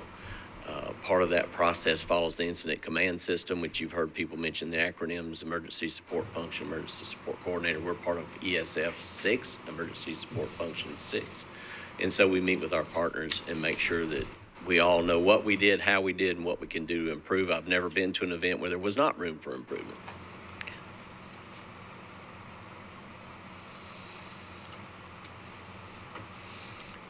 Did you have a follow-up on that? Well, I guess I would say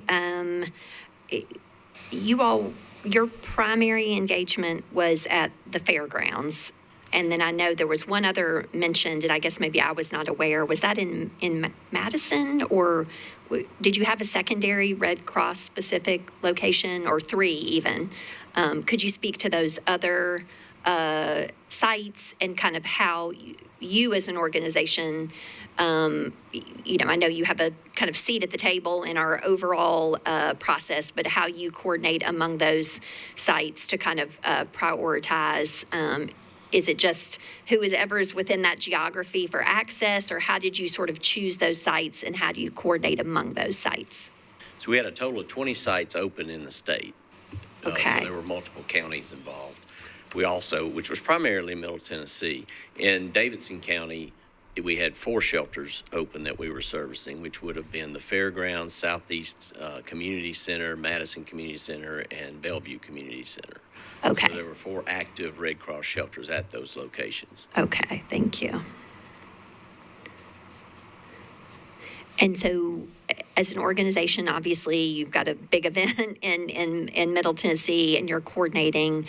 But, to kind of the earlier questions around kind of triage and sort of who's where and capacity, can you speak to, and we may have that information elsewhere, but basically, how many guests or folks that you were supporting at, like, Southeast, Madison, I know Bellevue was stood up sort of later, comparative to, say, Fairgrounds with 400 people served. Like, how did you make the call that we need 4?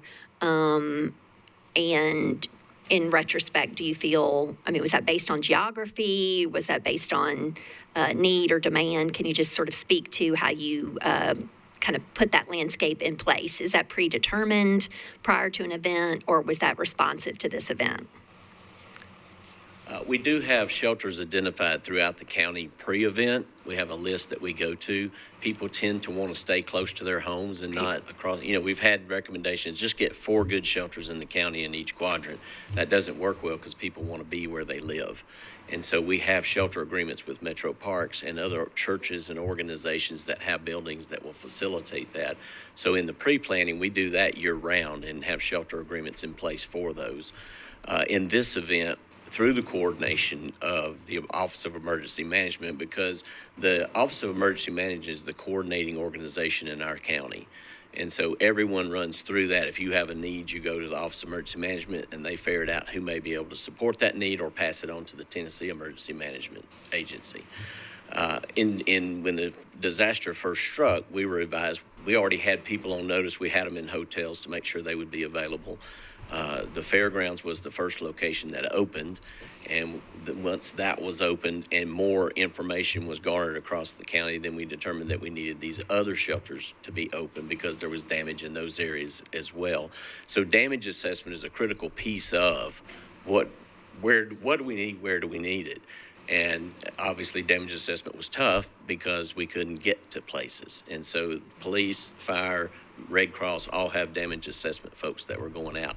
As we identified where needs are, Madison has been a frequently used shelter, so we know how to operate that. We know what it involves. The Southeast Community Center obviously was used as well, and it had probably, each of them had about 30 to 50, 60 volunteers, housed population there that we took care of, in addition to the 450 that were in the. Okay, so anywhere from 30 to 60 at those various locations. Right. Was there one location that had fewer than the others? Or Bellevue, because it was opened later and it ended up being the consolidation shelter at the end, probably, I think the last time I looked at the numbers, there was 15, 20 there before consolidation, and then probably about the same, may have inched up a little bit toward the end, toward the 30 number. Okay. As we consolidated into that shelter. Thank you. When there's not an ongoing emergency, as we've just been through, how would you feel your relationship is with the Office of Management? Do you have ongoing discussions with them on a regular basis? We do have ongoing discussions with Office of Emergency Management. We have meetings with them. I'm in constant contact with Chief Swan. We call it blue sky or gray sky. Regardless of the sky, I'm in constant contact with Chief Swan, Scott Harris for weather information, Jonathan Fowler for response operations, those type of things. So we're in constant communication with that office on a regular basis. Go ahead. One of the after actions here, you sort of speak a little bit about this, but I thought might give a little bit more context. You talk about you have facility agreements in place already ahead of time, but it says there still may be opportunity to coordinate more of this activity in advance. Can you sort of explain a little bit more by what you mean by that? Need more activity on that? Yes, as our city continues to grow, new buildings are built, we look for other opportunities because we want to be as close to a disaster as we can be. So in that instance, our volunteers, 90% of what we do is done by volunteers. Our volunteers go out and they identify new structures that might qualify for this operation activity, and then we get meetings and set it up. So do we have enough? We never have enough where we want them, but we are always looking to update that list because some people drop off. We bring new people on, and for the most part, our primary opportunities are metro facilities, churches, and community centers. Do you do that? Do you take the lead on that, or do you coordinate that back with OEM? I'm just curious who sort of goes out and looks for that. Does Red Cross do that independently? Red Cross does that independently. Okay. For our use. Okay. And share that information. Right, with exactly. Emergency management. Okay, just trying to better understand what that process is and who's sort of like leading that charge with that. Because I agree, because as the city grows, we need more locations, and people like to be where they live, right? I mean, I personally wouldn't have picked up and gone from Bellevue to Madison for a shelter at that time because I live in Bellevue, so I clearly understand that. So I'm just trying to better understand where that, and I feel like that might be an opportunity for improvement as we start to look out and look for other opportunities for shelter people or have those resources in place. Yeah. Darryl, did you have something? Mr. Sullivan, Yes, appreciate you coming and speaking to the commission today, and have a very good appreciation for what the Red Cross does and services that you provide to the communities. One of the after action items that you had identified was delays in communication. And in this event specifically, Winter Storm Fern, it sounds as if the Office of Emergency Management was your point of direct contact for initiating some of the standing up of the support at these locations. Who was communicating with you as you started to scale up, trying to match the need for what was going on in the community? Was that driven directly by Office of Emergency Management, or is that something that the Red Cross makes a determination and starts opening those shelters on your own in these communities and areas. Yeah, through the incident command system, you have an information system. And those regular meetings in the beginning were a bit scattered because it's the beginning of the disaster. You're just trying to get your arms around it. That's where the communication gaps were that we have to figure out how to work on. Once we're rolling, usually after day 2 or 3, then you have a good process going. You have standardized meeting times where all the folks come together, hear what the needs are, how we're going to resolve those needs, and then move forward. So for our communication purposes, the early days is really hard to find out who's doing what and how are they going to do it, when are they going to do it, and it's not uncommon in any disaster. But as the days go by, it gets better because people have more time to put all the pieces together. So I think from a Red Cross perspective, I believe information is your key to success. So not only am I meeting with the folks that are in the incident command system, OEM, I'm also working with our partners, our feeding partners, our information partners, our news partners. VOAD, Volunteer Organizations Active in Disaster, are very important to what we do, which Nashville is blessed to have a great VOAD organization that brings all the entities and nonprofits together to serve this need. Just to follow up, though, on the scale, as this event continued to move along, homes were without power, it was exceptionally cold, what factors came into play for you to be able to scale up your services, to be able to meet the needs as the event stretched on over, a period of several days into, 10 days, almost 2 weeks? How did that work through? Well, unique is the key word I've heard today from almost everyone, in the fact that usually when we get an ice storm, it hits. The next day the sun comes out, it all melts away, and you have maybe 2 or 3 days response. It stayed frozen, which made transportation difficult. Our largest issue in this response was our volunteers were willing and ready to go, but couldn't. There are trees down, icy roads, and we don't let our volunteers engage until it's safe to do so. So I think our biggest response challenge was getting people in. Now, how do we overcome that is the interstates were available, the airports were available, so we had people travel in that could perform those same duties until we could get our local volunteers engaged. A question. A lot of the discussion this morning, including with you, has been about sort of formalized services in shelters, the ones that you ran, and we've heard from the venue for them. My own experience has been that in addition to people who needed those services, with an emergency like this, there's often a lot of sort of very quiet struggling going on. Elderly people who are in their homes without power, who either don't know how to access those services or are reluctant for some reason to do so. Does Red Cross play any role in reaching out? I'm thinking of places where power had been out for more than 4 days or something, knocking on doors and making sure everybody's okay. Do you do any of that? Our damage assessment people will go out into the community when they hear there's damage. In this instance, it was tough to do that because of accessibility.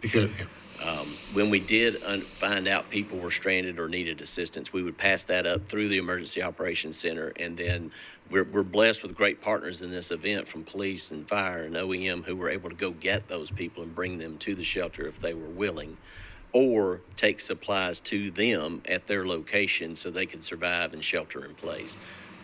In most disasters, sheltering in place is the common thing to do. Okay. And you must be aware around the country of what Red Cross does in different places. Is what you've described pretty much the standard? Are there places where Red Cross plays a more active role in terms of knocking on doors and the like? We have not knocked on doors as an official process. Right. We rely on our emergency management partners to do that, emergency management agencies to do that. All right. Good. I'm sorry, did you have something? Yes. Thank you for being here with us. Just one question. I know you say you work closely with Office of Emergency Management for the state of Tennessee. Do you know if FEMA is involved in anything that relates to OEM and Red Cross? I don't believe FEMA was deployed to this event as they were, for instance, in the 2010 flood. That would have been an OEM through, if the need usually rises from the local need through their local emergency management agency to the Tennessee Emergency Management Agency. If they need help filling needs, then they go to the Federal Emergency Management Agency. From the understanding that I have is that FEMA did step in to let people know that if they, and I didn't know if Red Cross had any input with working closely with FEMA besides the OEM, because that's something that an individual can directly go through FEMA to apply for any assistance that they may need.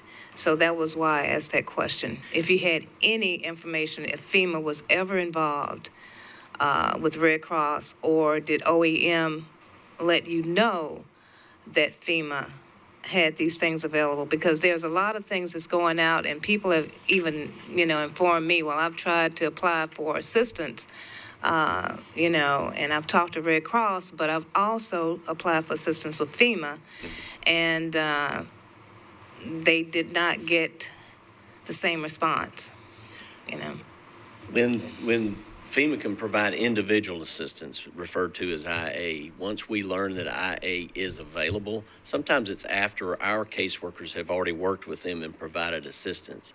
So once we learn that IA is available, we'll recontact our clients that did casework with us and advise them that IA is available, here's the process and how to contact FEMA. Okay. Did that ever happen? Yes. Yes, it did? Okay. I believe that IA did. Both did happen with this disaster. Okay, thank you. Yeah, I'll just clarify, both public assistance and individual assistance are now being provided by FEMA.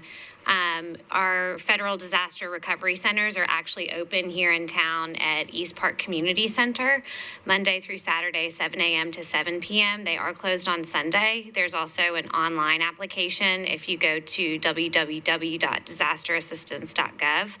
And that process is open through June 10th. And that declaration was received April 11th. So to Mr. Sullivan's point, a lot of times the individual assistance declaration comes well after the event, after FEMA is able to assess the magnitude and impact to individuals versus sort of the community as a whole. All right, thank you. Mr. Sullivan, you mentioned that you have a wide variety of shelter agreements, primarily departmentally with Metro Parks, also faith communities. How many shelter agreements, active shelter agreements, do you have in Davidson County? Last I checked was 135. Okay, 135. And does Red Cross have, we're 526 square miles, 700,000 folks. Does Red Cross kind of have best practice for this much geographical area or this population? Or are you all just really trying to just blanket anything you can? Because I know, if you had a kind of a more typical disaster here would be a tornado, and a tornado has a certain track, and to your point, people want to be near to their home. Are you really just trying to blanket the county, or are you trying to meet a specific metric, right? This much square miles, this many people, best practice says we have 150 shelter agreements. Can you speak into that a little bit? We want as many as we can get. So we're constantly searching when we meet with partners. Hey, I see this church. Have we visited with them? Often I drive down the road and go, wow, that'd make a great shelter. I send that to our disaster team and they go look for that. There is not a metric. You need this many shelters per capita. Okay. What we look for is our basic partners, which are our government partners, who are going to be likely the first that help us. Churches would be the second. City community centers are going to be next. And then it could be a random building that just works out for us. And we also have systems in place. You have a great building, but no restrooms, or maybe one restroom. Then we bring in shower trailers, toilet trailers, all the things, the generator that we need. I think it's important to recognize what Laura said earlier, that the Fairgrounds is a critical asset to us in a big disaster. there should be, and I encourage churches to do this on their auditoriums, mount a plug on the building so that if they need power, I suggest they get a generator, but if they can't afford that, have a plug mounted so that when the disaster strikes, an emergency management agency or other resource can come plug in easily. Had the power gone out at the fairground, we would have had to have an electrician come and wire it and then we had the generators to go in place. It would have just taken a little extra time. But that's a critical piece of our infrastructure in disaster. I appreciate that. One more follow-up question. I know, I'm familiar with our Office of Homeless Services, like their HMIS intake process. Right. Your kind of standard intake process for Red Cross, like on the back end of an event like this, and we may have it, and I just have not seen it. Do you have zip code data, age data? Kind of health status upon arrival? Like what are your kind of standard intake data points that you have that your volunteers are trained to take folks in on? I presume they do it on a tablet. Red Cross has a standard app or something like that. And how do you share that data with OEM, and kind of how does that intake and data process work? So we have information sharing agreements with our agencies and partners that we work with. We use Shelter Client Intake Application, and there's an acronym for everything, so we call that SCIA. And as people come to the shelter, and assuming we have, if we do it with pen and paper first, that's what we do, but once we get computers operational with internet connection, then we track that data, and we generally know their basic demographic information down to how many pets they have and what type of pets. Because that's critical information for others to have. So if you're in our shelter, you should be in our system, and we know who you are, where you live, and what your needs are for your family. And then we share that with the partners to meet whatever those needs are that we can't meet. Alrighty. And so, Ms. Abkowitz, this commission has that data of just zip code, how many people at what shelters, all that information? We can request that data, but we don't have it today. Okay, thank you. Right. Other questions? Yes. Mr. Sullivan, we talked about communication earlier. I'm curious as to how that communication worked between your group and OEM, right? Were you a part of that EOC process or that communication? I'm just curious how that communication worked between your entity and OEM. We have a seat at the table at the Emergency Operations Center in Davidson County's EOC. I also have a direct line to the folks that whatever the need is, I can call. So working with Chief Swan is what I primarily did. Making sure we knew when issues arise. I always have this snowflake snowball principle. I like snowflakes, but I hate snowballs. So once I heard something was going on, I would call whoever that amounted to, which was often Chief Swan.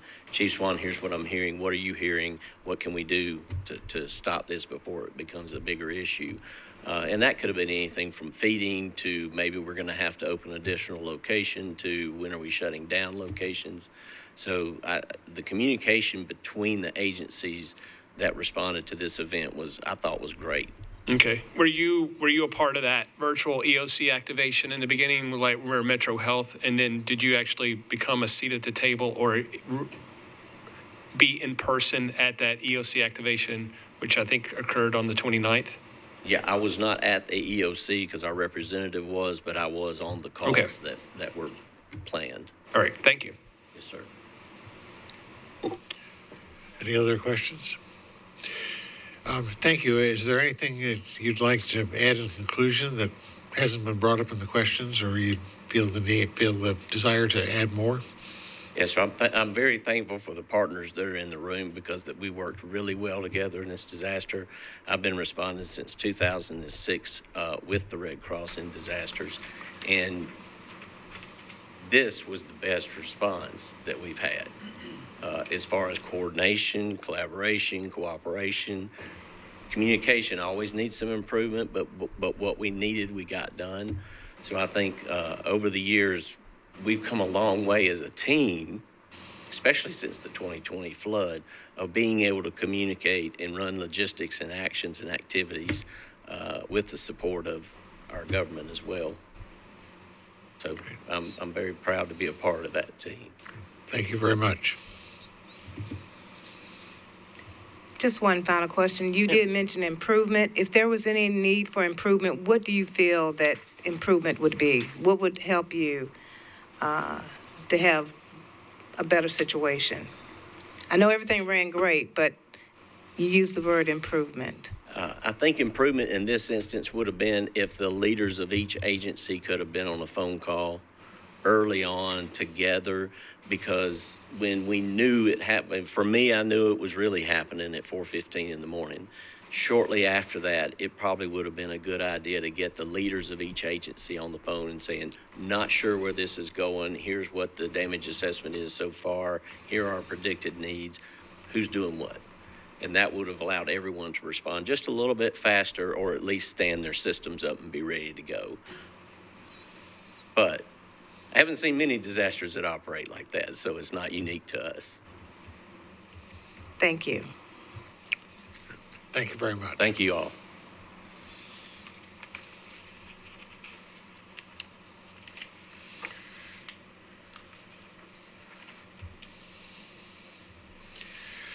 All right, the next group is Parks.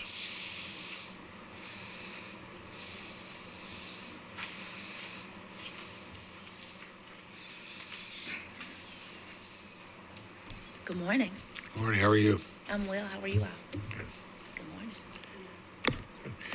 So can we start, so could you introduce yourself and perhaps your colleagues as well as to what everyone does, and then would invite any remarks you want to make at the outset. Thank you so much. Thank you for having us. I'm Monique Horton Odom, Director of Metro Parks and Recreation. Along with me today are, I'm going to forget your name. Larry Ritchie, who's our safety coordinator. Phil Luckett, who is Assistant Director of Consolidated Maintenance, and Stevan Nellums, who oversees Assistant Director of Community Centers, Community Recreation. Okay. I would say, you know, for all of us involved in this event, we could not have predicted the severity of it. To echo what the gentleman from the Red Cross said, from the perspective of Metro Parks, the coordination with organizations, Metro, went very well, considering the severity of the weather event. So that's all I would say at this point. What questions do you have for me? All right, questions? Good morning. Good morning. You talked about how well everyone communicated. What aspect, excuse me, what aspect or what role did the Parks and Recreations have as it relates to working with the different entities? What information did you need? What all did your department actually do as it relates to this ice storm situation? Thank you for that question. So Metro Parks was a supporting organization for this weather event. So we provided a venue for sheltering. I think others have mentioned before, we provided space at Madison Community Center, Bellevue, and Southeast Regional Community Centers. We also coordinated with NDOT, and several of our park sites were locations for debris deposit and staging. And then we also coordinated with the Department of Waste Services for temporary waste pickup at different park locations across the city. We regularly, I won't say regularly, but as much as we need to, we serve as a support for OEM. So whether it is a weather event, a fire, or any other kind of emergency event, we may get a call at any time throughout the year asking for space at one or some of our community centers to either shelter temporarily or serve as some sort of administrative space for those who have been impacted. So we engage with OEM quite frequently, and in respect to emergencies, natural weather events that happen and impact the city, we look to OEM as the leader for the city. We do have park staff and representatives who are designated to go to the EOC when it is fully activated. We were not called at this time to go to the EOC, but I engaged early on with Director Chief Swan of the possibility of identifying some community centers that we may have to use. And so we were kind of early in, again, identifying those specific community centers that could accommodate the capacity that could have possibly come to those centers, and they were our regionals. And then, too, I'll just also add, in addition to my communication with Director Chief Swan, OEM staff reach out. They have contacts at our community center to reach out and also engage with our staff, frontline staff. Excuse me. How many community centers were opened for sheltering during the 3. storm? Just 3? 3. And were those 3 filled? Did you have a lot of people there? I don't believe they were to capacity. They weren't to capacity. Okay. And how many community centers do you have? 27. Okay. And where were those community centers that were used? I know you mentioned them earlier. In what part of town? So Madison. Then Southeast, which is in Southeast Davidson County. Which center? Southeast Regional Community Center. Okay.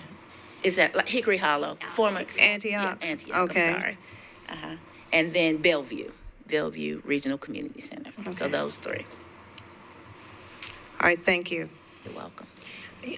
Throughout this, we've been hearing the need for generator. Is that something that would come through parks, and you would have the ability to move that generator where it would be needed? I think that we look at an approach. So if they are mobile generators, then yes, but I would recommend that we identify certain community centers and then outfit those with generators so that they are ready and in place. And do you have an estimate available yet on the cost of something like that? We did get the costing. Sorry, yeah, so we had done something like that about 3 years before this, and we had it updated, and we looked at, I think about 8 or 9 regional centers. We didn't look at Southeast and Bellevue. Those are run by General Services, so that's not one we looked at, but we looked at the regional centers, and we reevaluated that and looked at natural gas serviced generators for each of those centers to have them fully powered in such an emergency. The cost, I'd have to get that. I have to get that to you. It was fairly significant. I think it was somewhere between $7 and $9 million to do those, like 7 or 8. Okay, thank you. And one last question. In some of your remarks here, you said how there was maybe I'm implying something's not there. Did you have clarity on making decisions, or is that something you need to work on improving? I think there was clarity on decision making. Yeah. And who had the authorization to make decisions? Yeah, and who had the author? Yeah, I did, and certainly I was communicating with my senior staff early on about decisions, and then too, again, I closely coordinated for citywide decisions, coordinated with Director Chief Swan and OEM. Ms. Odom, appreciate you coming out, bringing the staff. It's always helpful to have many people to be able to answer questions.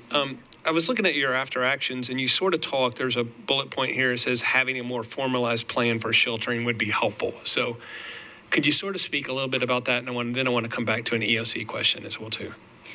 So I'd just say that there is no, to my knowledge, a formal plan, written, documented of we are activating this location as a shelter, and this, and this is going to happen.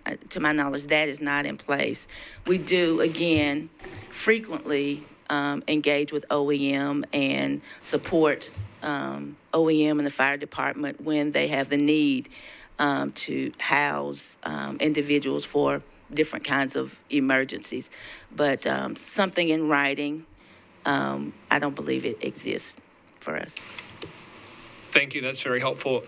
It seems to be a little bit of a theme that we're hearing this morning across the department. So you said something earlier. You were talking about EOC. We were talking about EOC activations. And did I hear you correctly say that you were not part of an EOC activation, or how did I hear that correctly? I'm sorry. Can you sort of go through that again? Right. Metro Parks, our representatives, who are the EOC representatives, were not called to come to the center, the headquarters. We were not called. We were engaged about, again, early on, about the use of different facilities to shelter residents. Were you a part of that virtual EOC? No. No. And then you were not part of the stand-up EOC, which occurred apparently on the 29th there either? No. Okay. Do you have an ESF function? Are you familiar when we say emergency support function? Are you a ESF function within that EOC activation? We support ESF 6. ESF 6. Okay, thank you. But ESF 6 was not activated for that. We work in close communication with Heidi and OEM. They usually contact Stefan directly for the activation of the shelters, just because it's been a long-running practice. But when they stood up incident command, we didn't come in and participate. We were just referred to because mainly because Red Cross is running the shelters. They're more in contact at that seat. We're just providing the shelter. We have no staffing on that. Thank you very much. I appreciate all that information. I just want to say a side note. I know I live out on the west side of town. I know Edwin, Percy, Warner Parks were just massive. That was just unbelievable damage. And to go by there and see what it looks like now compared to what we saw in late January, truly a testament to all the time and your contractors, your vendors, your park staff. It's truly amazing, because it literally looked like it was bombed out there at certain points. And to see it now, you guys have done a wonderful job, and I really appreciate that. It's a benefit to our community to have those parks, and not have them during those times was difficult at best. Thank you. Thank you so much for acknowledging that. And I would like to kind of tip my hat to Mr. Phil Luckett, who is the lead of consolidated maintenance and help coordinate all of that. So thank you so much for that. Thank you. To follow up on that, and I would concur, I live adjacent to the Warner Parks. And so, massive kind of tree loss and damage there. I know you all were kind of pushing out the communication, and I don't know if it's particular to Warner Parks or parks in general based on tree loss, danger. The Warner Parks also have a lot of compromised trees due to the emerald ash borer, so it's kind of a convergence of, trees that might snap and be problematic. I did see a disconcerting number of citizens still going into the parks, even when they were told that the parks were closed. I mean, literally like a mom pushing a baby stroller and then going, there's a massive tree across this road. Maybe I need to turn around and go back. And I was just like, why are you out here? I didn't say that. I was saying that inside my head. But do you all feel that you have sufficient kind of materials, at your perimeters, if you do have a tornado event or a tree involved event, that kind of thing, to very clearly, because whether somebody sees it on social media or happens to watch the news, or it felt maybe like folks just didn't know. And so I'm just wondering, do you feel like you have enough physical stuff to say, like, unsafe, ice storm, stay out till this date? We really tried to put up barriers. It's going to be makeshift at best. It's not stuff that we have the funds to invest a lot of stuff in. And even when we do, like at Harpeth River Greenway, where it tore down all the netting in the ice storm, and that we made that as people couldn't get over it as possible. But we've had people tell us before, I've gotten emails that say when we've had something closed, and they say, please take down this barrier because it's really hard to get my bike over. And I just go, and I sit there and shake my head. I go, what do you do about that? So it is really, I was going through the parks at Percy Warner, huge equipment in there that we had to bring from outside entities to try to clean this up. And I saw baby strollers being pushed and people walk in. You just say, folks, you try to stop and talk to them. They go, they just don't. Yeah. Sometimes just don't get it. Yeah. Do y'all feel that you have like sufficient resources? I know this was kind of cross-county, large magnitude, but whether, NDOT, Metro, road clearance, Metro has its resources. Like if you have a major, winter storm event, tornadic event, do you feel like you have enough orange cones, barricades, things that you need to kind of deploy sufficiently to be like, hey, actually do not come down this path. It's not safe. Do y'all feel like you have what you need? I think that's something we could work on and have a better idea to have that in stock because, you don't need it till you need it. Right. And then you're running around trying to find it. Although we did try to prep for the couple of weeks beforehand, everything we could or thought we would need, especially chainsaws, because we knew this could be a massive event for us. But that's something we can definitely work on. Okay. Improve. And may I ask a follow-up question, Chair? So Mr. Sullivan was speaking to the Red Cross shelter agreements and that there are 135 of those in Davidson County. Do you know how many are specifically with parks? It may only be, and I would have to clarify this, it may only be the Sportsplex. Because I am aware that the Red Cross and a couple of other events have engaged us at the Sportsplex. We don't have them at community centers. Okay, so it appears, though, whether the December 2023 tornado, I'm starting to sort of see a pattern in my public service, right, of Madison, Southeast, and I know that those are regional centers, so they have more bathrooms and resources and everything. Right. Internal to parks, I know if you had a need, goodness forbid, a specific tornadic path next to this park, and there's a community center there, I know y'all would mobilize and try to support that community. But for a pre-organization, generators, natural gas, working with general services, quadrants or otherwise, can y'all kind of speak into, from a pre-planning perspective, do you feel that there's an opportunity or a need just to say, okay, in addition to Sportsplex, Fairgrounds, from a Metro perspective, Southeast is good to go. Madison is our one in Northeast. We've got Bellevue, and that you've kind of got that pre-shelter plan. Can you speak into that a little, Director? Absolutely. To your point, with a widespread type of event, and also hearing, I can't remember who else said it, I think you said it, Mr. Vanderpool, that you'd want to go to a shelter that is near your home. Identifying those locations early, because again, you never know when something is going to happen. Identifying those locations early and making sure they are well supplied, and there is a plan of operation and activation absolutely would make the most sense. It'd be most logical, yeah. Parks is one of the places in Metro that has a lot of equipment. And I'm curious how that equipment, or if that equipment was used, obviously inside the parks, but also to assist in clearing roadways, to work in coordination with Public Works and those kinds of things. How did that all work? Did it work? We did not get requests from NDOT for that specifically. We got requests from NDOT for locations for debris and asked us that. We were communicating quite readily back and forth with them on that. If they had requested that equipment, we could have made that equipment available. Of course, like you said, that equipment was used heavily, and actually we bought some grapple buckets and stuff for skid steers after the fact that not everyone had that. And that really was super helpful when we were trying to clean up debris and stuff and stacking it along the roadways to be picked up. But that request didn't come for some of that equipment, but that to my knowledge. And were you expecting or receptive to a request just for the equipment or for staffed equipment? Either way, we would have been receptive. I feel like we're very receptive and communicated with Metro entities through phone calls and emails all along the way.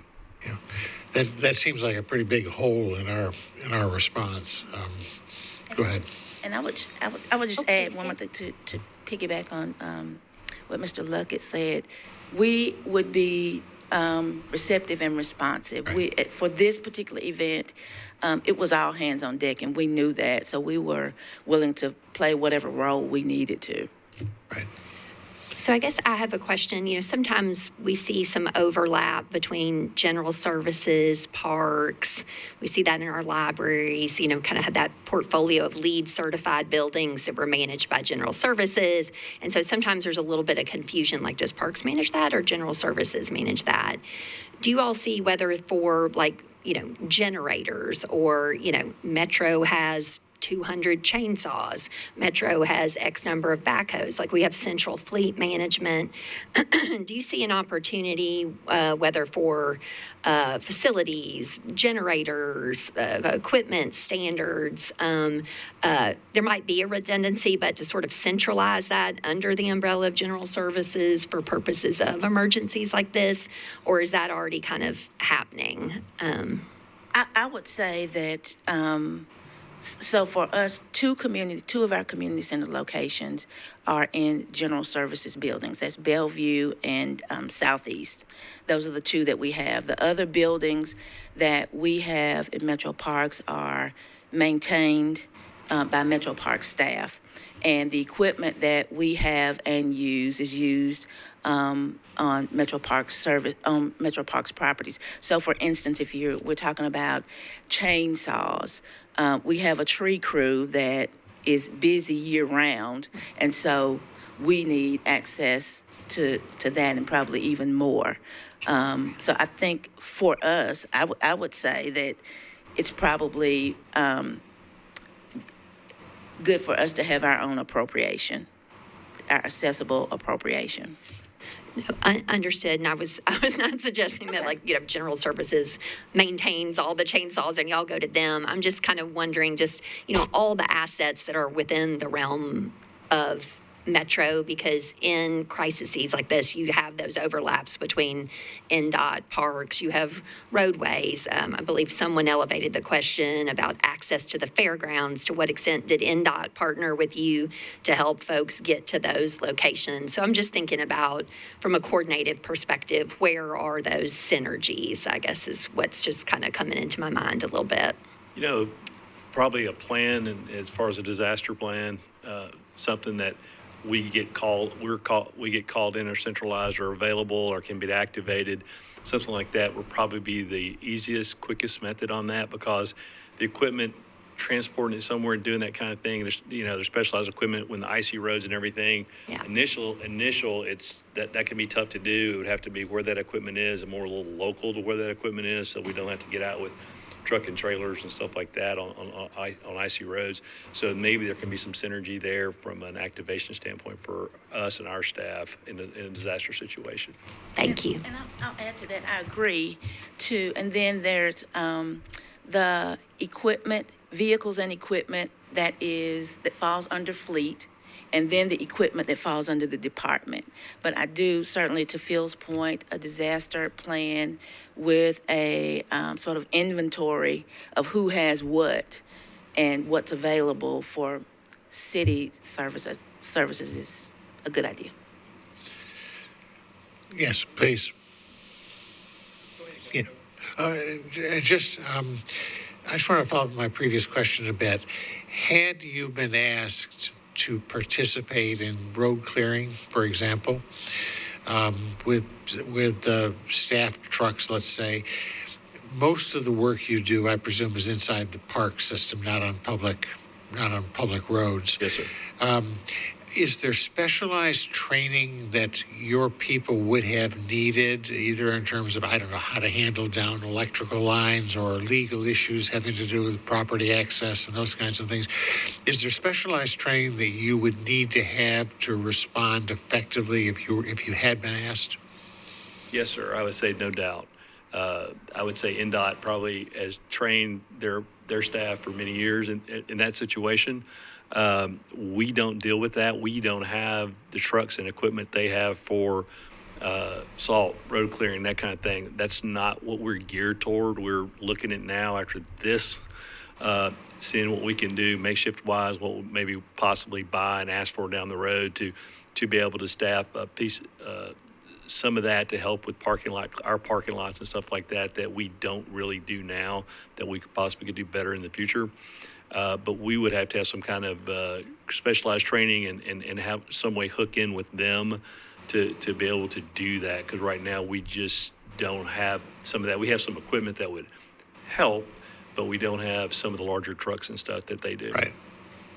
And I would just add to that in terms of clearing for NDOT downed trees. I mean, we have one small tree crew, and they do have specialized training on with chainsaws and that type of equipment. So certainly that crew would have been able to support NDOT, but then to our grounds maintenance, for whatever they were qualified to do and could do safely, we certainly would have been responsive on that. Good. Go ahead. Ms. Henderson, I know you were sort of speaking earlier, and I think this would, where I'll just add a little bit of a comment to this, is that command and coordination would have been really nice to have these people in with, like the EOC, because their resources or their people or the incidents that were happening to you that would have been really nice. I feel like that was actually a miss for you guys not to be a part of that. That's number one.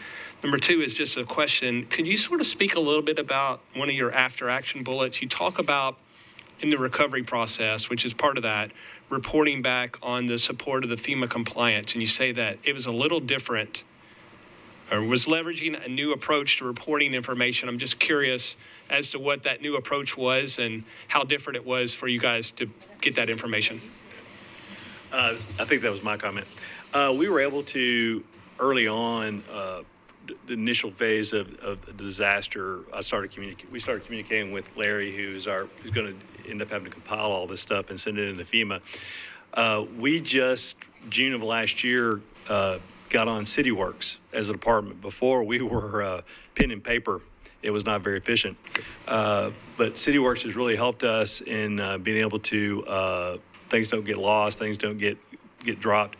And part of that also has a FEMA reporting function, and along with spreadsheets we did for hours, keeping up and everything, to be able to submit those reports and pictures and that kind of thing, that really helped us from that standpoint. And hopefully it will be easier for the city now to get through the process and get reimbursed through FEMA. That was what I was alluding to. Okay, good. What I'm hearing you say is that you have a new process in place, and it's been beneficial to expedite and create more detail, more data, because that's very important, because if we're going to be reimbursed. So what I'm hearing is that was beneficial for you, this new process. Yes, sir. Okay, thank you. Go ahead. I guess hearing you answer several different, questions that pertain to how widespread this event was, a question I had or thought was, how do you or who makes the determination which centers will open to support something like this is one question. Mm-hmm. Go ahead. So when we hear about something like this, what I do is coordinate with Stevon Nellums, who is over our community center division, and we primarily are looking at regional community centers because of the possible capacity and the amenities that are at those community centers: kitchen, shower facilities, multiple restroom areas, just the square footage. So I would coordinate with Stevon to identify those specific centers and really see what is, to make sure that the center is ready for that. Mm-hmm. Thank you for that answer. Another part of that would be these other community Red Cross, others that actually occupy your facility and help run that. Who helps coordinate that communication with parks? So that coordination is through OEM. Okay. So again, we serve as the venue. And during this winter event, we have minimal staff there, maybe two, because again, as much as this event impacted residents throughout the city, our employees were also impacted. Sure. So those that could get there to the center, just minimal staff, just for so that they would be the Red Cross and OEM could be aware of where certain amenities were located and all that. So to finish up this train of thought, I guess. Yeah. The last thing would be then, was there prior, if you're going to be asked to do this, Yeah. Was there prior assessments, and have you done, after the response assessments, you identified generators, if those are going to be your 4 main, you don't need to buy 100 something of those, but you certainly would want 4 of those at each one of those centers to be prepared for the next event. Or it'd been nice if it had already been there, and, in the case that you didn't have power in some of those facilities. But, have you participated in your part of your after action assessment, looking at those details pertaining to, if I'm going to be asked to do this, do I have the things I need to be able to do this? So specifically speaking about generators, would be a primary need at whatever centers we that are designated. And we have talked about that internally, and as Phil mentioned, we did get pricing. It would be about $1 million a piece, roughly. And I think very wise to identify, to your point, we don't need to buy 20. We may need 4 or 5 for different geographic regions of the city. So we have discussed that, and I've discussed that as well with Director Chief Swan in terms of emergency response. Thank you. Any other questions? Yeah, go ahead. Ms. Odom, have you been part of an official after-action review with OEM yet in regards to this storm? No, sir. Okay, thank you. Thank you very much. Is there anything that you would like to add further to any of the questions you've been asked or things you've thought about since this started? No, I would reiterate my comments on the front end that considering the severity and massive nature of this event, and that it was not predicted of the severity, I think from a parks perspective, our coordination with other organizations went well. I mean, internal to the Parks Department, we communicated well and coordinated well, and then with external partners, NDOT, Waste Services, OEM, I thought that coordination went well.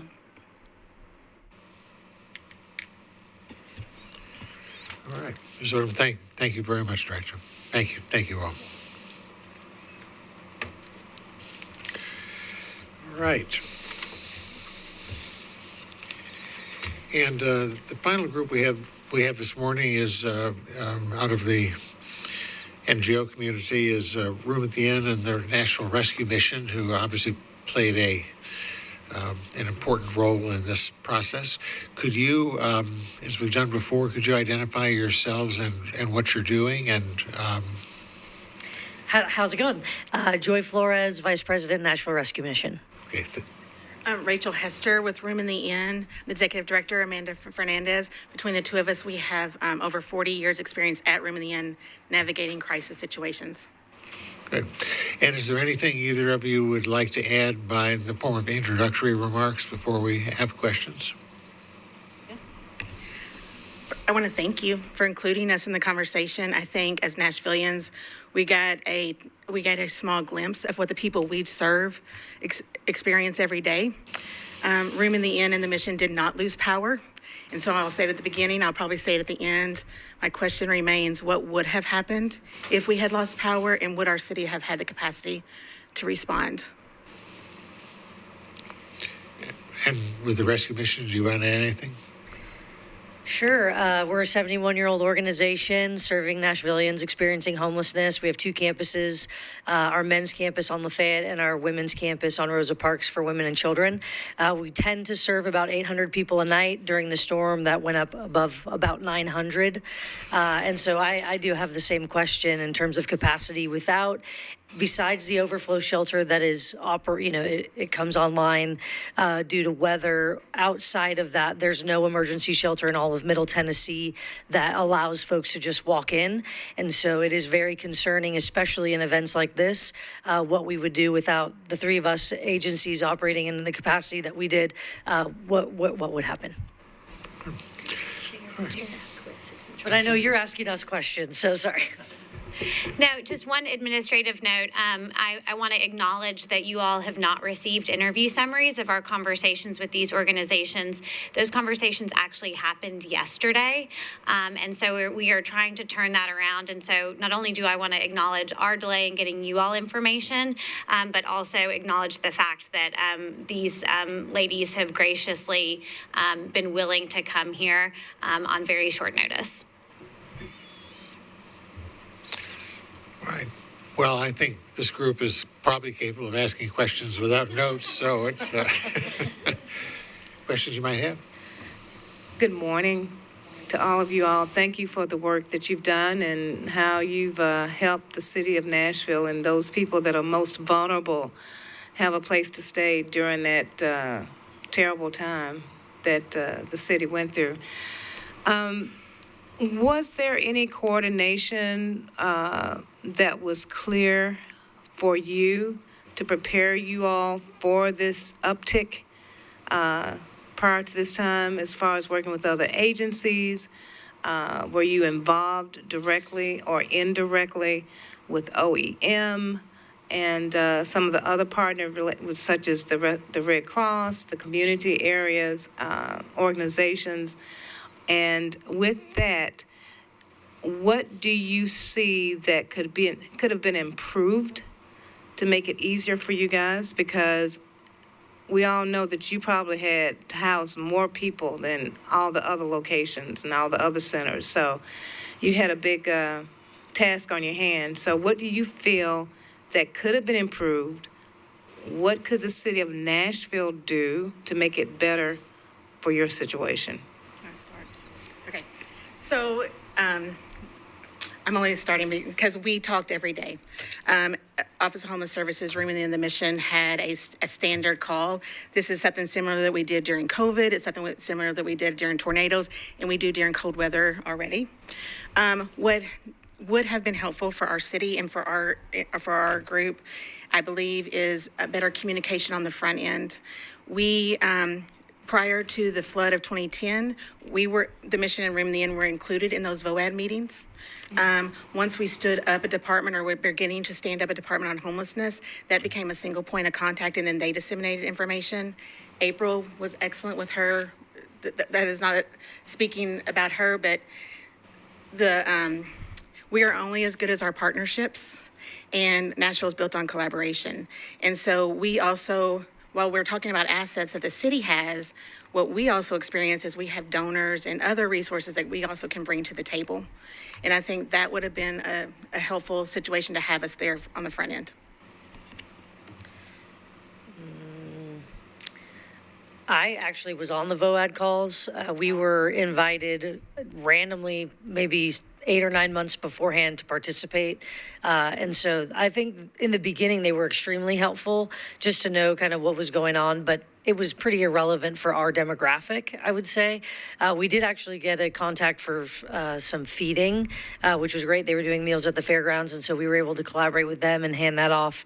But as they continued to be our day, everyday calls, and again, kind of a little bit irrelevant for us, I would say that it is helpful to have some types of organizations like ours on those calls, because there were other agencies in Madison and whatnot who might have had someone come to the warming centers and they had no idea how to come alongside anyone experiencing homelessness. But yeah. Our congregations, I did talk with Joel Sullivan, prior to the event. We got on call because if he was going to take over some congregations that would impact our winter shelter program. We have 116 congregations. We lost 75% of those during the winter storm. if we did not lose them due to power or transportation, we lost them because those congregations became shelters themselves outside of the system that we're looking at. Because they were already set with mattresses and the resources, they were housing their own parishioners or their neighborhood as a whole. Additionally, I just kind of wrote down a few things. I learned more in this meeting, though, that I thought was really helpful. When he talked about an outside external electrical source, I don't know that we have that. That is a follow-up I would like to have. The social media, there's 3 main populations that we communicate with. It's the agencies themselves. It's also the unhoused community, but also those who are recently housed. I had a donor call us who's not in this town. Their child is a resident of Vine Hill Tower, recently housed. They had a cold weather shelter at the end of the fairgrounds. They did not know they could go there because with our population, you have to knock on the door and tell them face to face. And so a lot of people get word of mouth. And so if anybody who experiences homelessness goes to our social media, then they would be equipped as well. So Angie, when you were talking about, sending out information that's for everyone, I think we can be a partner in that. And we would love to be a bridge builder any way we could be helpful. It would seem and it would appear that communication could have been much better. And lines of communication, I think with everyone that's involved, the parks, the Red Cross, the rescue mission, the room in the inn, there has to be, I don't know if it would come from OEM or whatever, but I think that it would be beneficial to you all in particular, once again, as I said, because of how many people you actually house, that you're involved in all forms of communication, so you can be better prepared.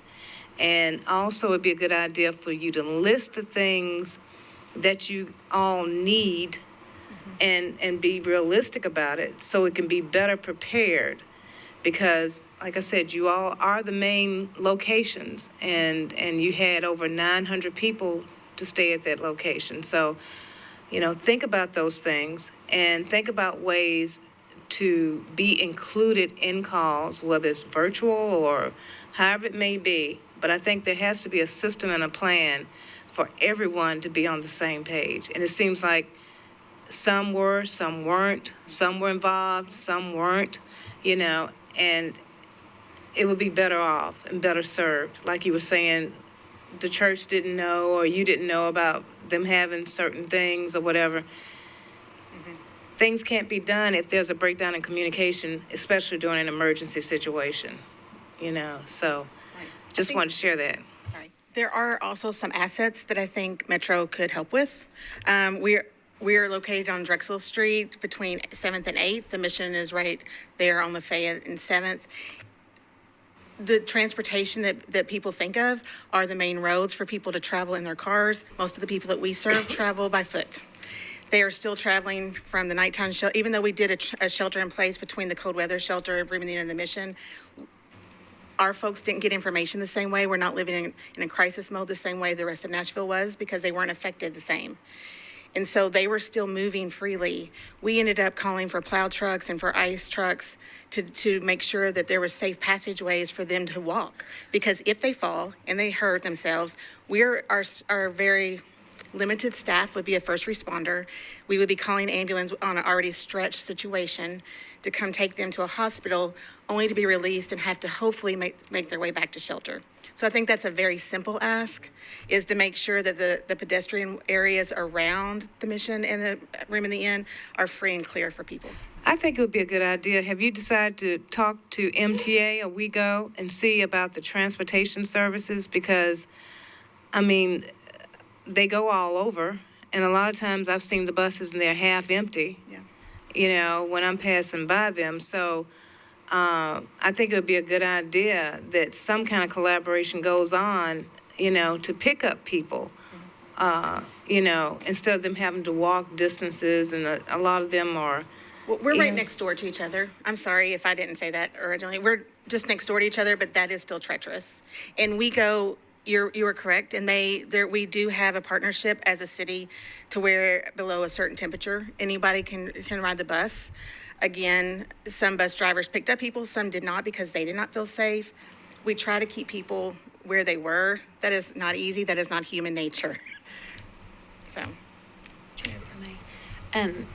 I think from a system standpoint, I'm thinking about you all talking about, if you were to have lost power, do you all understand, and I know it was a question of many council members, in how NES prioritizes hospitals, and I think there was some sort of gray area around senior centers, right? So if there are senior centers that are, Metro provided, like a Vine Hill or some of those other entities, are those on a priority list? Are y'all, clearly, given your population during this storm, we are reliant there from a public safety, public health standpoint. So I'm trying to think about, NES's priority list for restoration of power.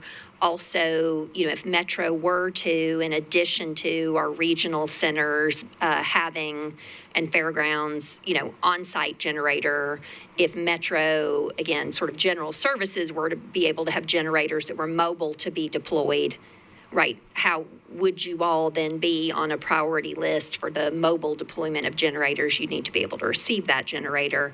So there's that kind of power piece, but then also I think too, from an NDOT perspective, prioritizing sidewalk clearance on active transit routes that are also approximate to Fairgrounds, Room at the Inn, both rescue missions, wherever other folks seek medical services at, if Metro Public Health is open, if you get off the bus on Charlotte at Metro Public Health and they're open, can you get to the front door without injuring yourself? Some of those kind of prioritizations. So I appreciate you pointing out about sidewalks and then also the power issue as well. Thank you. Ladies, first of all, thank you for what you do. This is a very noble profession, helping out this group of community members that sometimes are maybe down a little bit on their luck or just need some extra help. So thank you very much. And you talked a little bit about this, is that it takes time. You guys need time to get out. Sometimes you got to knock on doors or go find people and let them know. So I want to ask a question. We were talking about, Ms. Easley's talking about communication. And I'm curious as to, were you getting any communication? Were you getting any preparedness or information coming from OEM ahead of this storm, letting you know that, number one, we were going to expect a pretty significant winter weather event, and then it was going to actually knew ahead of time it was going to get cold after that. So do you guys get looped into that? Do you have any communication from OEM, and did you receive anything from OEM in regards to this specific storm? I would say the majority of our communication came from April, so we were disseminating that from Office of Homeless Services down through our own internal organizations. I think when you're in our field of work, you watch the weather. So we are in our regular conference. While this was a crisis for all of Nashville, we are always watching the weather and when it dips below a certain degrees. So we had already started planning, we turned our second floor educational space into a makeshift shelter so we could add additional beds. I know we helped deliver supplies to the cold weather shelter. We were in coordination. We could have done it better, I believe. And we always, we started putting people in hotels as early as Friday night. I'm sure you put people in hotels. We paid almost $22,000 in added expenses between hotels, food, and snowplow. Well, of course, the philanthropic and staffing for staff, because getting out of a level 4 kind of crisis situation is just as complicated if they can't go back into their homes and had no power.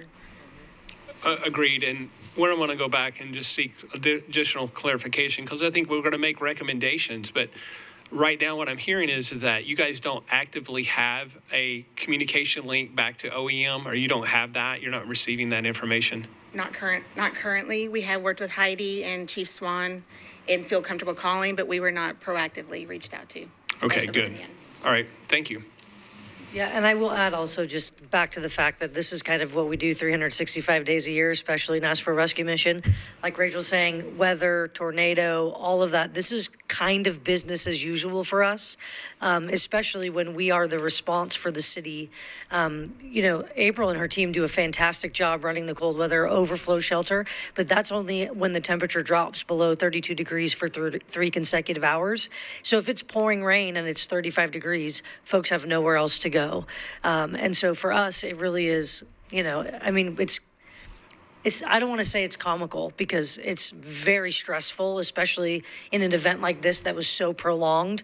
We have a significant amount of guests who have severe mental illness, trying to ask them to shelter in place, not leave. We ran out of salt. And so even on the VOAD calls, we couldn't find any to buy. And we were on the VOAD calls trying to ask who has salt, because we have 2 big courtyards that allow people to go outside and to smoke, which is a big thing in our community, and to not have those areas be safe passageways and whatnot. It posed just more challenges on our staff. And our biggest barrier is staffing as well, when our staff can't get to Nashville Rescue Mission, so we allowed them to stay. So we had staff, and then also, didn't have power for 10 days, so we were converting internal spaces and offices for staff to sleep so that we could stay open. Well, thank you, ladies. And I really appreciate you sort of be forthcoming with these answers, because a lot of times these entities behind the scenes within the city, the government, they're communicating with subject matter experts. They're getting information, they're getting weather slides, they're getting this information, and it's easily shared out to let you guys know, because you need as much time as possible to get out and get these prepared for these groups. And I know you do that all the time, but for these significant events like this winter storm or whatever it is, and sometimes we may even see it. Now we're starting to see summer heat. That is really starting to push on. We had 2 or 3 events last summer, extreme heat. That really pushes people as well too. So that is just really easy information to share through an email. I can tell you that. So I was just curious as to how that flowed, and thank you for sharing that information. I have a question. Room in the Inn in particular, you have your campus, but you're known for reaching out, looping in local churches and so on to provide shelter.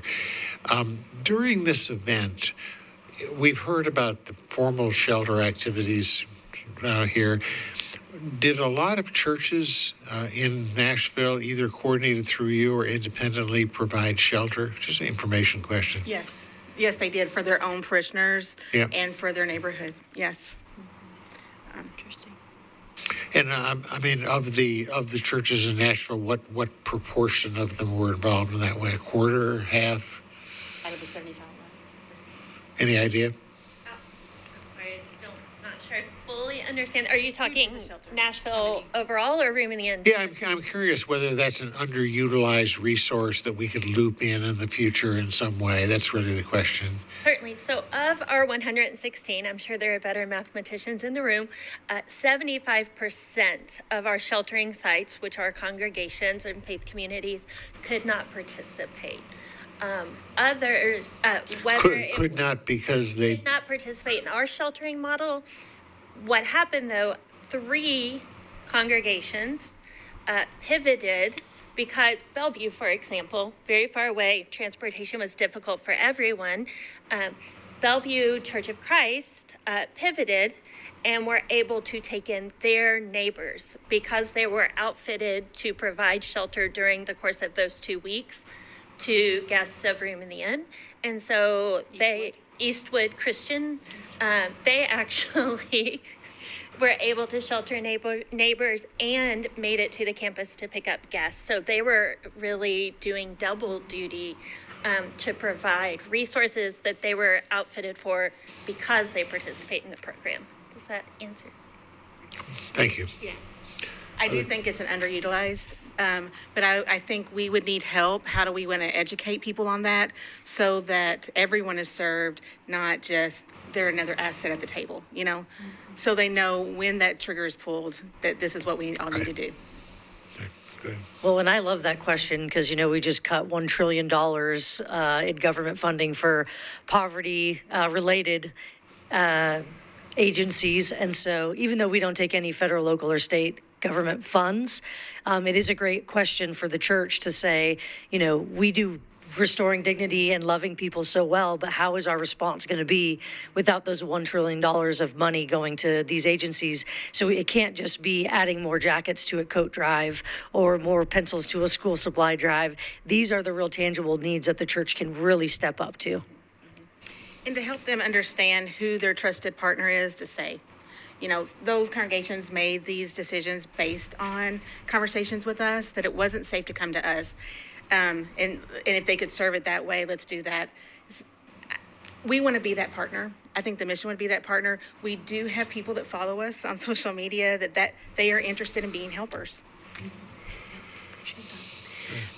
May I ask you all about VOAD and kind of what your understanding is as far as when is that activated, who should participate, who participated historically, who participates now? Is that intentional? What I heard a little bit you saying is because we have now stood up an Office of Homeless Services, right, in an effort not to have 345 people on the call, right, that in that homeless services space, April and her team are the primary convener. They're participating OEM, but I don't know if they're also represented at VOAD. So a little bit on the kind of on the not the margins, but kind of that in-between network, right, in the nonprofit, non-governmental, providing meals, getting you that extra salt, pre-planning, thinking around all these things. What is y'all's understanding of when and how VOAD is deployed and who participates and why? Would you like to participate here that, you know, just maybe by happenstance you were in those early days? What I also heard you saying is the pre-planning, that's great, we're all talking, but like, you know, 10 days in, everybody like, maybe we don't need to all still be on the call. So you all may have different takes on that based on you participated this time or didn't, but I think I continue to hear from elected officials maybe a kind of not understanding when and how VOAD is deployed, and I think elected officials maybe thought that was a primary source to be a conduit to the nonprofit community for us to be sharing, right? We all follow our great nonprofit partners and try to push out their social media relative to their needs, but you know, somebody aggregating. These are food needs. These are pet needs. These are, you know, salt donations. Send donations here. We had a primary donation platform. Like, can you just sort of speak into that VOAD space from your understanding and participation? When we went to them earlier, before we were no longer going, we try to go to every meeting we're invited to. We don't get that option a lot, and so I think to be included at that table would allow support from the larger agencies for Office of Homeless Services, because we have history and we have unique assets that we can bring to the table and different trust partners. When I was there before, it was Second Harvest, it was Hands on Nashville. Those are the players that were also at the table with OEM, Red Cross. Okay, and Ms. Abquist can maybe speak to this. Like, I mean, does VOAD have a roster? Like, these people are on, when VOAD is initiated, these are the people on the call? Like, is that predetermined or is that kind of as you will? Like, how does that work? I don't know how predetermined it is, but what I do know is they do have a current listing of active members of the VOAD. I am less certain on sort of the schedule for updating. I will note that, well, first off, I can track down answers to these questions and report out to the group, but also we have time, I think, on our last public hearing for VOAD leadership to come speak with us as well. I appreciate that. Anything else that you want to share in that VOAD space? I would just say, if I remember correctly, that OHS would send out the recap. They send those emails every day after the meeting with the minutes and recap. And so I was able to forward that to our internal staff. Great. And I appreciate that. I know sometimes people can have varying, you know, like everybody at the table versus these are the primary conveners that are at the table that distill the information and get it to the other partners. So I appreciate your perspectives. Thank you. We're coming to the end of our time. Any other questions for this group? Anything you all would like to add that's come up during the discussion? I just want to say thank you for including again our community. And if we did not answer a question, Room in the Inn would be happy to answer anything offline as well. Great. Thank you all very much. Yep, thank you for having me. We've got just about 11:59. We did a pretty good job here. It's pretty good. Listen, I want to take just a minute of your time on this. As we talked about before, the way that I see this proceeding is when we finish all of these, I'm going to sit down with Kendra and the staff to draft the first round of output from the committee, which I think the last time I was here, I made analogous to what NTSB does with an airplane crash, which is the first round is sort of a recitation of the facts that we've determined. We'll publish that, and then in September and October, go through the process of saying, okay, what are the recommendations that we would make, both with regard to individual actions and the better coordination of all the various pieces in the community. So in that regard, I guess I would like to ask you, as we finish these discussions, I'm sure that Kendra, that you and Chloe and others have taken some notes about this. But I think if you could have the discipline to, like, when you go home, to write down your observations and thoughts about this while it's fresh in your mind. It's awful hard 4 weeks from now or something to remember everything that went on in these things, and just keep them, get them over to Kendra if that's what you want to do, just so when we sit down to do that, we make sure we have all of the relevant observations from members of the committee. If you could do that. Anything else, Kendra? You have anything you want to add? See you same time, same place next week. We will be sending out, probably it'll end up being tomorrow, the next round of interview summaries for next Thursday. So. Okay, good. Motion to adjourn? Okay.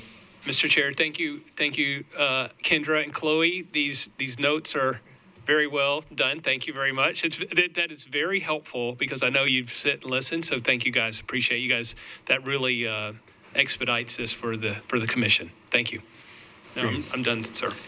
Thank you. All right. We are adjourned.